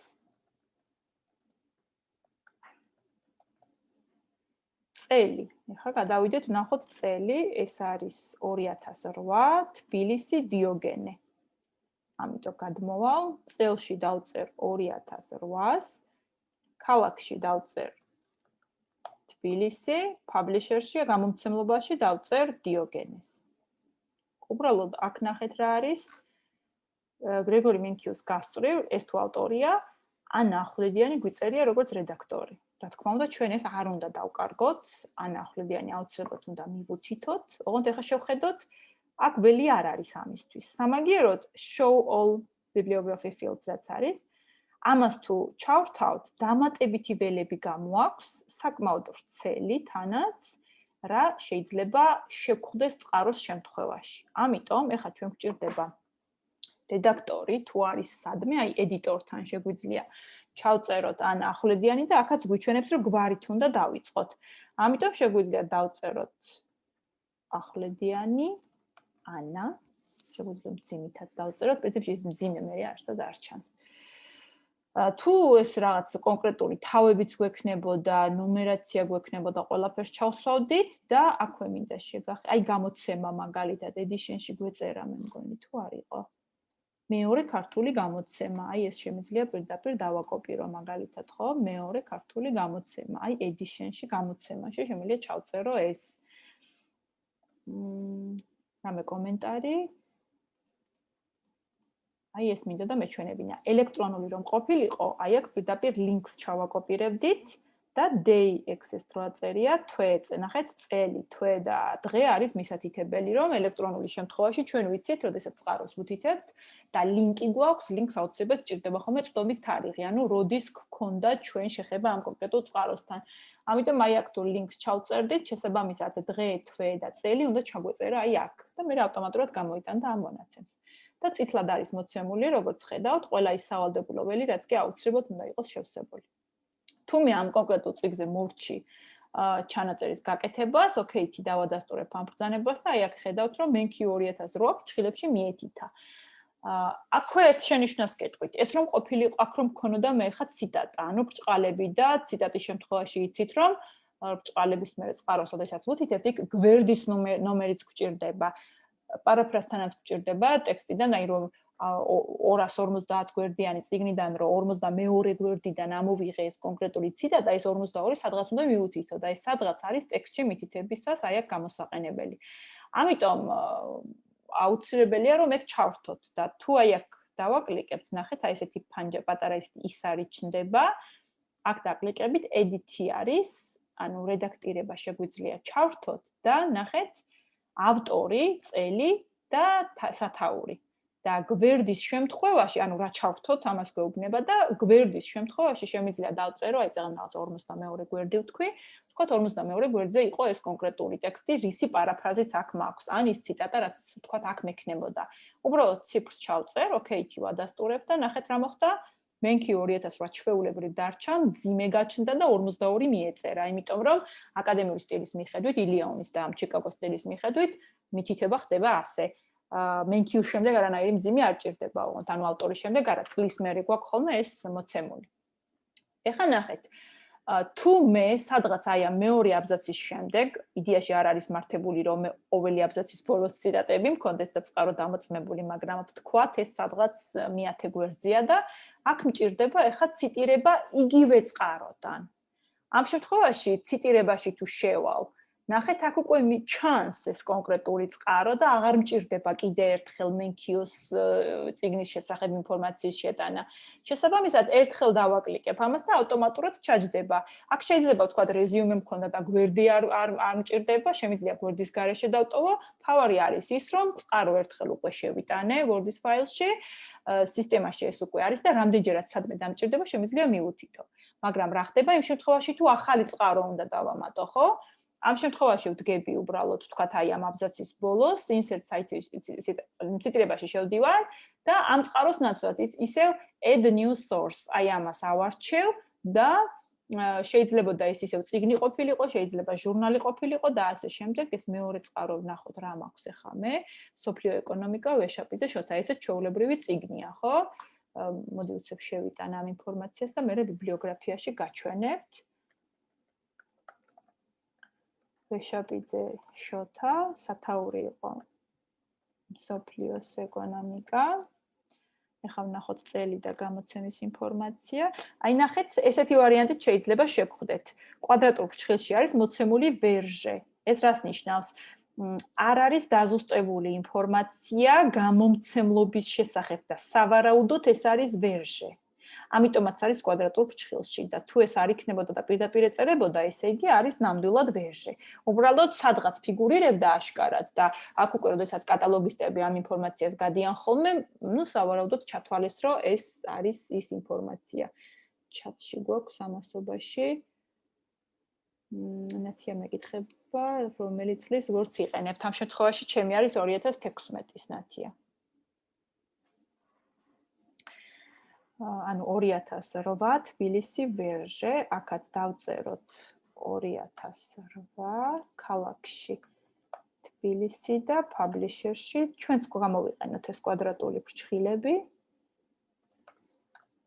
ვერჟე, აი ესე დავწეროთ და თუ არ ვწდები რედაქტორიც ყავდა. კი ბატონო, ეს არის თურნავა N. მე შეიძლება ის ქალბატონი თურნავა იყოს, არ არის გამორიცხული.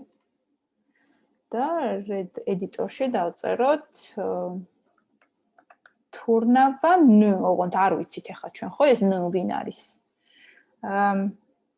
ოკეი, დავადასტურებ ამ ბრძანებას და აგერ ხედავთ რომ ვეშაპიძე 2008 ჩვეულებრივ დაჯდა, მე ისევ გვერდი შემიძლია დავარედაქტირო და ასე შემდეგ.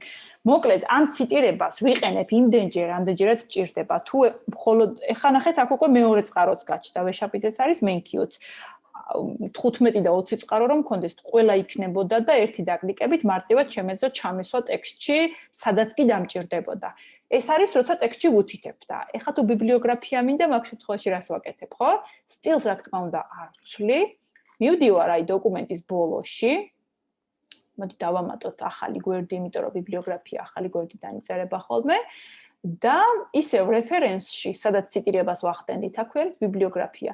თუ ბიბლიოგრაფიაში პირველივე ვარიანტს მაინც ავარჩევთ, ერთი დაკლიკებით ხდება მარტივად წეღან შეყვანილი ინფორმაციის ბიბლიოგრაფიის სახით გამოტანა. ანუ ყველა ის ინფორმაცია, რაც კი შევიტანეთ, აქ არის ხელმისაწვდომი. უბრალოდ ბიბლიოგრაფიას, რა თქმა უნდა, წავშლით ინგლისურად და ჩავწერთ ქართულად. ესეც იქნება მე სარჩევში შეგვიძლია გავამუქოთ კიდეც 14-იანი დავწეროთ. ანუ ჩვეულებრივ როგორც ვაფორმატებდით სათაურებს, ამასაც ანალოგიურად გავაკეთებთ. ბიბლიოგრაფია გვაქვს, უბრალოდ ნახეთ, edited by წერია, სადაც რედაქტორები ყავს, ნახეთ ორივეგან. ამ შემთხვევაში შეგვიძლია უბრალოდ დავდგეთ აქ და ქართულში რედაქტორის შემოკლება არის ხოლმე red, ესეთი ვარიანტი და წეღანით დავინახე მთავარი რედაქტორი ეწერა, მთავარი red ეს შეიძლება გაკეთდეს. ან შეიძლება იყოს ხოლმე მთარგმნელი, მთარგმნელის შემთხვევაში მთარგმნ, აი ესეთი შემოკლება არის, მასე შეიძლება ხოლმე რომ დაიწეროს. უბრალოდ აი ეს შეგვიძლია ხა ჩვენ წავშალოთ, იმიტომ რომ ინგლისურად არ გჭირდება, გვინდა რომ ქართულად იყოს, ხო? გვექნებოდა ესეთი ჩვეულებრივი ჩანაწერი, ანბანურად თვითონ დაალაგა ავტორის მერე წელი, მერე სათაურები დახრილი შრიფტით არის, გამოცემის ადგილი, გამოცემა, ყველაფერი აბსოლუტურად ისე არის მოცემული, როგორც ეს უნდა იყოს. უბრალოდ ეხლა ელექტრონული წყარო არ გქონდა, თორე ლინკსაც და წვდომის თარიღსაც ჩვეულებრივ გამოიტანდა და ასე გაგიმარტივებთ მოკლედ მუშაობის პროცესს თუ გამოიყენებთ ამ ვერსიას. ბიბლიოგრაფიასთან დაკავშირებით მინდოდა ინდენტაცია მეხსენებინა კიდევ. ეხლა ნახეთ რას ნიშნავს ინდენტაცია. აი აქ მენქიოსთან კარგად ჩანს, იმიტომ რომ ეს მოკლე ჩანაწერია და აქვე დამთავრდა და ეს მეორე ხაზზე რომ გადმოვიდა, ჩვენ წინაზე ვახსენეთ, რომ ბიბლიოგრაფიაში პირველი ხაზები არის ხოლმე გაწეული და დანარჩენი შეწეული. hanging მეთოდი არის ეს ინდენტაციაში, რასაც გულისხმობთ ხოლმე. ანუ აქ თვითონ გააკეთა, იმიტომ რომ ჩვენ ახლა ავტომატურად ჩავსვით, ხო? ანუ ეს მეორე ხაზი არის ცოტა შეწეული. და ქვემოთ ახლა კიდევ რომ სხვა ავტორი იყოს გვარის მოძებნის შემთხვევაში აქ კარგია ხოლმე რომ პირველი ხაზები არის გამოწეული. თუ ეს თქვენ დაგჭირდებათ სადმე, როდისმე, აი მაგალითად ციტატის შემთხვევაში შეიძლება დაგჭირდეთ, იმიტომ რომ დიდი ციტატის შემთხვევაში. აი ვთქვათ, ეს არის ციტატა. ამ ბულეტებს ახლა მე გავთიშავ. ვთქვათ, ეს არის ციტატა, როგორ შეიძლება ინდენტაცია გამოვიყენოთ და ორივე კიდედან შევწიოთ თანაბარი ზომით. ამასაც ინდენტაციას ვეძახით. ამიტომ პარაგრაფში, home-ის ჩანართში, პარაგრაფში გვაქვს ესეთი დიალოგური ფანჯარა, თუ ჩამოვშლით, აი აქ არის ეს ინდენტაცია. Left და right შეგვიძლია დავარეგულიროთ მაგალითად თითო სანტიმეტრით. ნიმუშში უკვე ხედავთ როგორი იქნება. აი თითო სანტიმეტრით შეწეული გამოიყურება ჩვენი ტექსტი ასე. და თუ გვინდა პირველი ხაზი იყოს გაწეული, აი როგორც ბიბლიოგრაფიაში გვაქვს, აი ეს. შეიძლება ხელით ჩაწერა ვიღაცამ და იმას ჭირდება, რომ პირველი ხაზები იყოს გაწეული. ამიტომ უნდა ვიცოდეთ, როგორ კეთდება ეგ. ისევ პარაგრაფში თავარია ტექსტი იყოს მონიშნული, ან უბრალოდ ვიდგეთ პირველ ხაზთან. პარაგრაფში შევდივართ დიალოგურ ფანჯარაში და აი ამ ინდენტაციის გასწვრივ special რა წერია, ხო? ეხა არაფერი არ გვაქვს არჩეული, მაგრამ არის first line და hanging-ი. First line-ი არის, აი აბზაცის წერას, რასაც ვეძახით ხოლმე, პირიქით პირველი ხაზი რო შიგნით არის შეწეული და დანარჩენი გარეთ, first line-ი შვება ამას, აი ესე, ვიზუალურად თუ წარმოიდგენთ. და hanging-ი არის კიდევ პირიქით. პირველი ხაზი გაწეულია და დანარჩენი შეწეული. აქ ჩვენ თვითონ დავარეგულიოთ, მაგალითად 1.2 სანტიმეტრით რო იყოს დაცილება, ოკეი-ი ვადასტურებთ ბრძანებას და ვხედავთ, რომ პირველი ხაზი არის გაწეული, დანარჩენი შეწეული. ნუ ეს ძირითადად გამოიყენება ხოლმე ბიბლიოგრაფიის შემთხვევაში, ეს hanging-ი, მაგრამ ორივე კიდედან წეღან რაც გავაკეთეთ, ციტატების შემთხვევაში გამოგადგებათ ეგ ვერსია. მოკლედ, მე რაც ახლა აქ ჩამოწერილი მქონდა, ძირითადად რისი თქმაც მინდოდა ეგენი, იდეაში ყველაფერი გითხარით. ეხლა მე თქვენგან ველი შეკითხვებს, აი ჩატში გვაქვს კიდევ რაღაც.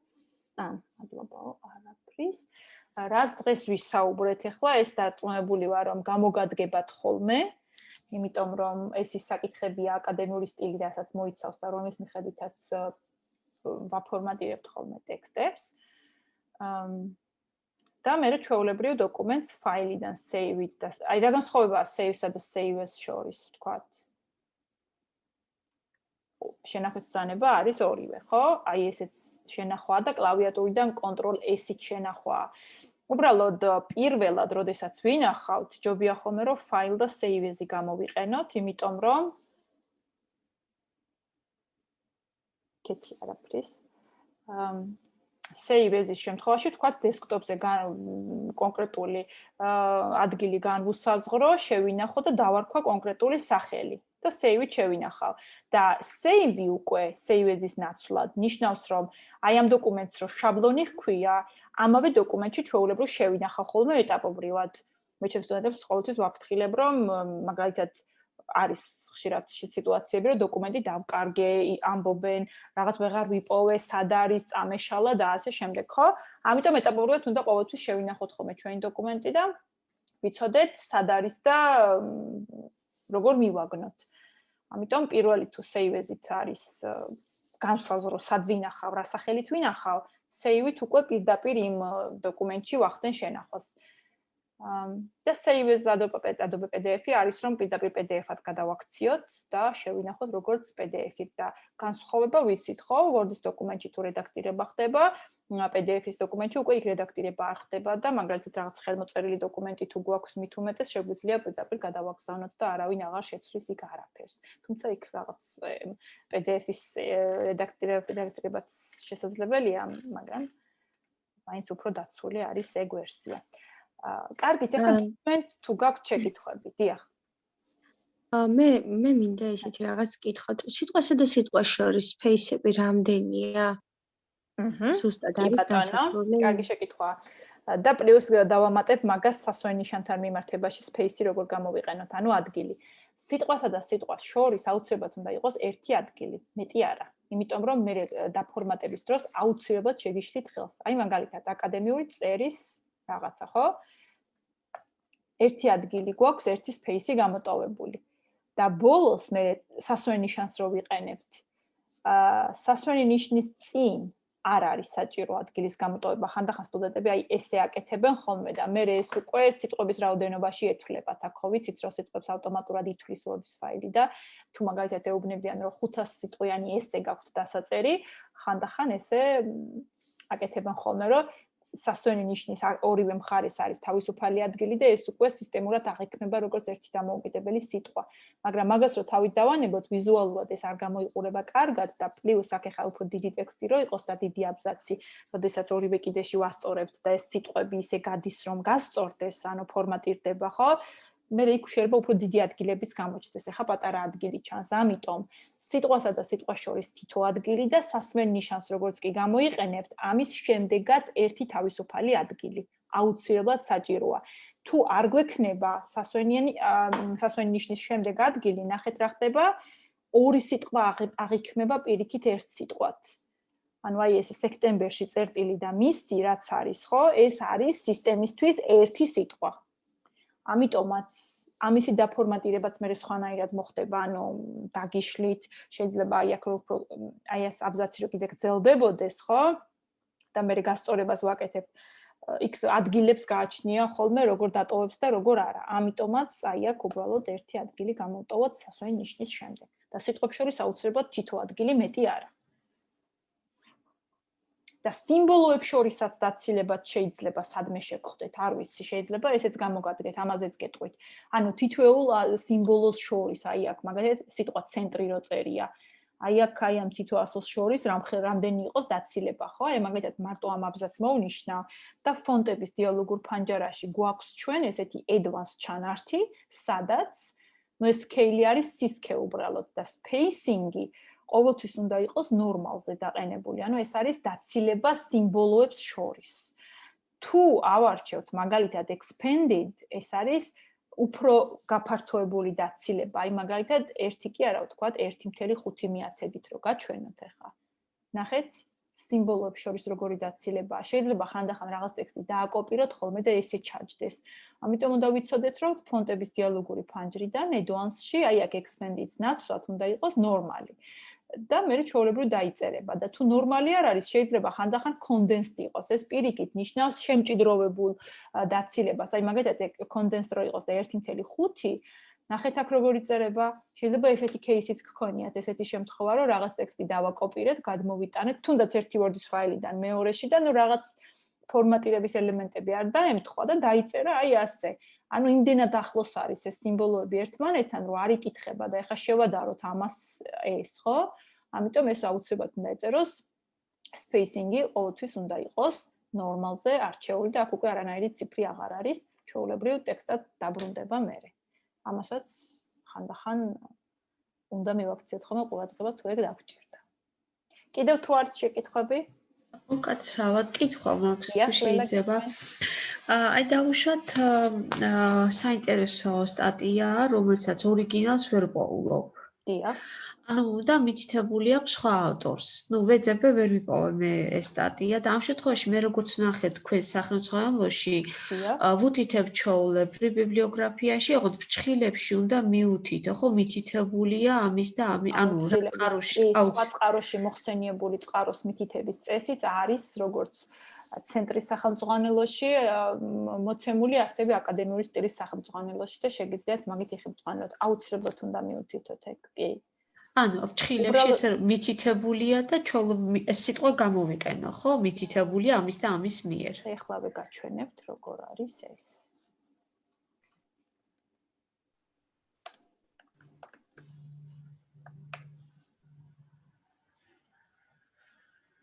ნახეთ? ერთი წყარო მითითებული მეორეში. აი სპეციალური თავი ეთმობა ამას. ნახეთ როგორ არის? შენიშვნაში როგორ უნდა მიუთითოთ და მე ბიბლიოგრაფიაც იქნება. აი ბიბლიოგრაფიაში როგორ ეთითება. ჯერ არის ავტორის გვარი სახელი იმენ სახელწოდება ადგილი გამომცემლობა და მე ეთითება მითითებულია, ანუ ჯერ ორიგინალს ვწერთ, წყარო რაც არის, უბრალოდ რომელიც დამოწმებაც გინდოდათ, აი ეს მეორე წყარო რომელიც პირველ წყაროში ნახეთ და მე ვწერთ რომ მითითებულია და რომელ წყაროში ნახეთ თქვენ რომ ეს წყარო იყო. უბრალოდ აქ იცით რა არის გასათვალისწინებელი? კი შეიძლება ვიღაც ავტორი A მიუთით ავტორმა B-მ, მაგრამ თქვენთვის რამდენად, არა კი ძალიან ხშირად ვიყენებთ ამას. უბრალოდ აი ტექსტთანაც რო გქონდეთ წვდომა, ეგ არის ძალიან კარგი. კი. იმიტომ რომ შეიძლება იმ ავტორმა რაღაც სხვა კუთხით, სხვა კონტექსტში გამოიყენა და თქვენი მოსაზრების გადამოწმება გსურთ მაგალითად და გინდათ რომ დარწმუნდეთ იმ ტექსტის ავთენტურობაში, ორიგინალობა გინდათ გადაამოწმოთ, ჯობია ხოლმე რომ ყოველთვის ტექსტთან გქონდეს შეხება, მაგრამ ვიმეორებ ძალიან ხშირად ხდება რომ ესეთი შემთხვევებიც გვაქვს და ნუ ვერ მივაგენით იმ წყაროს სამაგიეროდ აი დიახ, ანუ ეს აი ძირითადად ძალიან ძველ წყაროებში 1800 რაღაც წლის სტატია და ანუ ამ შემთხვევაში მაქვს უფლება ჩვეულებრივ აი ამ სტილით მივუთითო. ამ სტილის მიხედვით ჩვეულებრივ მივუთითებთ. აი აქ B რო აწერია ხოლმე ეს ნიშნავს რომ ბიბლიოგრაფიაში როგორ ეთითება და Š როდესაც აწერია ეს ნიშნავს შენიშვნაში როგორ მივუთითოთ, ანუ ტექსტში, სკოლიოში, ხო? ამ შემთხვევაში გულისხმება შენიშვნაში მითითება ეგ. ნუ შენიშვნა ამ შემთხვევაში უფრო სკოლიოში ამხელა. ძალიან დიდი მადლობა. არაფრის. მადლობა დიდი. კიდევ თუ გაქვთ შეკითხვები, სიამოვნებით გიპასუხებთ.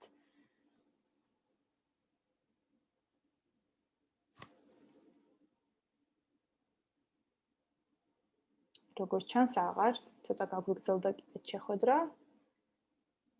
მადლობა რომ დაინტერესდით და გვესწრებოდით, მესწრებოდით და შემდეგ ორ შაბათს წესით არ გვექნება შეხვედრა, მაინც ეს რაღაც საღდგომო დასვენების დღეებია და დღესასწაულებია და თუ ჩვენს Facebook გვერდს და აკადემიური წერის ცენტრის საიტს თვალსადევნებთ, იქ აუცილებლად გამოვაქვეყნებთ ინფორმაციას შემდგომი სემინარი, როცა იქნება და საკმაოდ საინტერესო ხერხებს გავეცნობით მესამე სემინარზე, ეს იქნება ზოგადად ძიების მექანიზმები, კორპორატიული ელექტრონული პოსტა და მისი დადებითი მხარეები, მაგალითად დრაივის შემთხვევას როგორ გამოვიყენებთ და იქ სხვადასხვა ინსტრუმენტებია, რომელსაც ვიყენებთ ხოლმე და მაგაშიც მოგეხმარებით და მე უკვე ისეთი სემინარები იქნება, რომელიც თქვენ მიერ არის შემოთავაზებული და ეს ლინკი მე წინაზეც გავაზიარე და იქ ჩვენი ნიუსებშიც არის მოცემული და ჩემი თხოვნა იქნება თუ რომელიმეს არ შეგივსიათ, თქვენ შემოგთავაზეთ ის თემები, რაც გაინტერესებთ და ჩვენ უკვე, როდესაც მე ამ გამოკითხვის შედეგებს შევაჯამებთ, ნახავთ რა თემა არის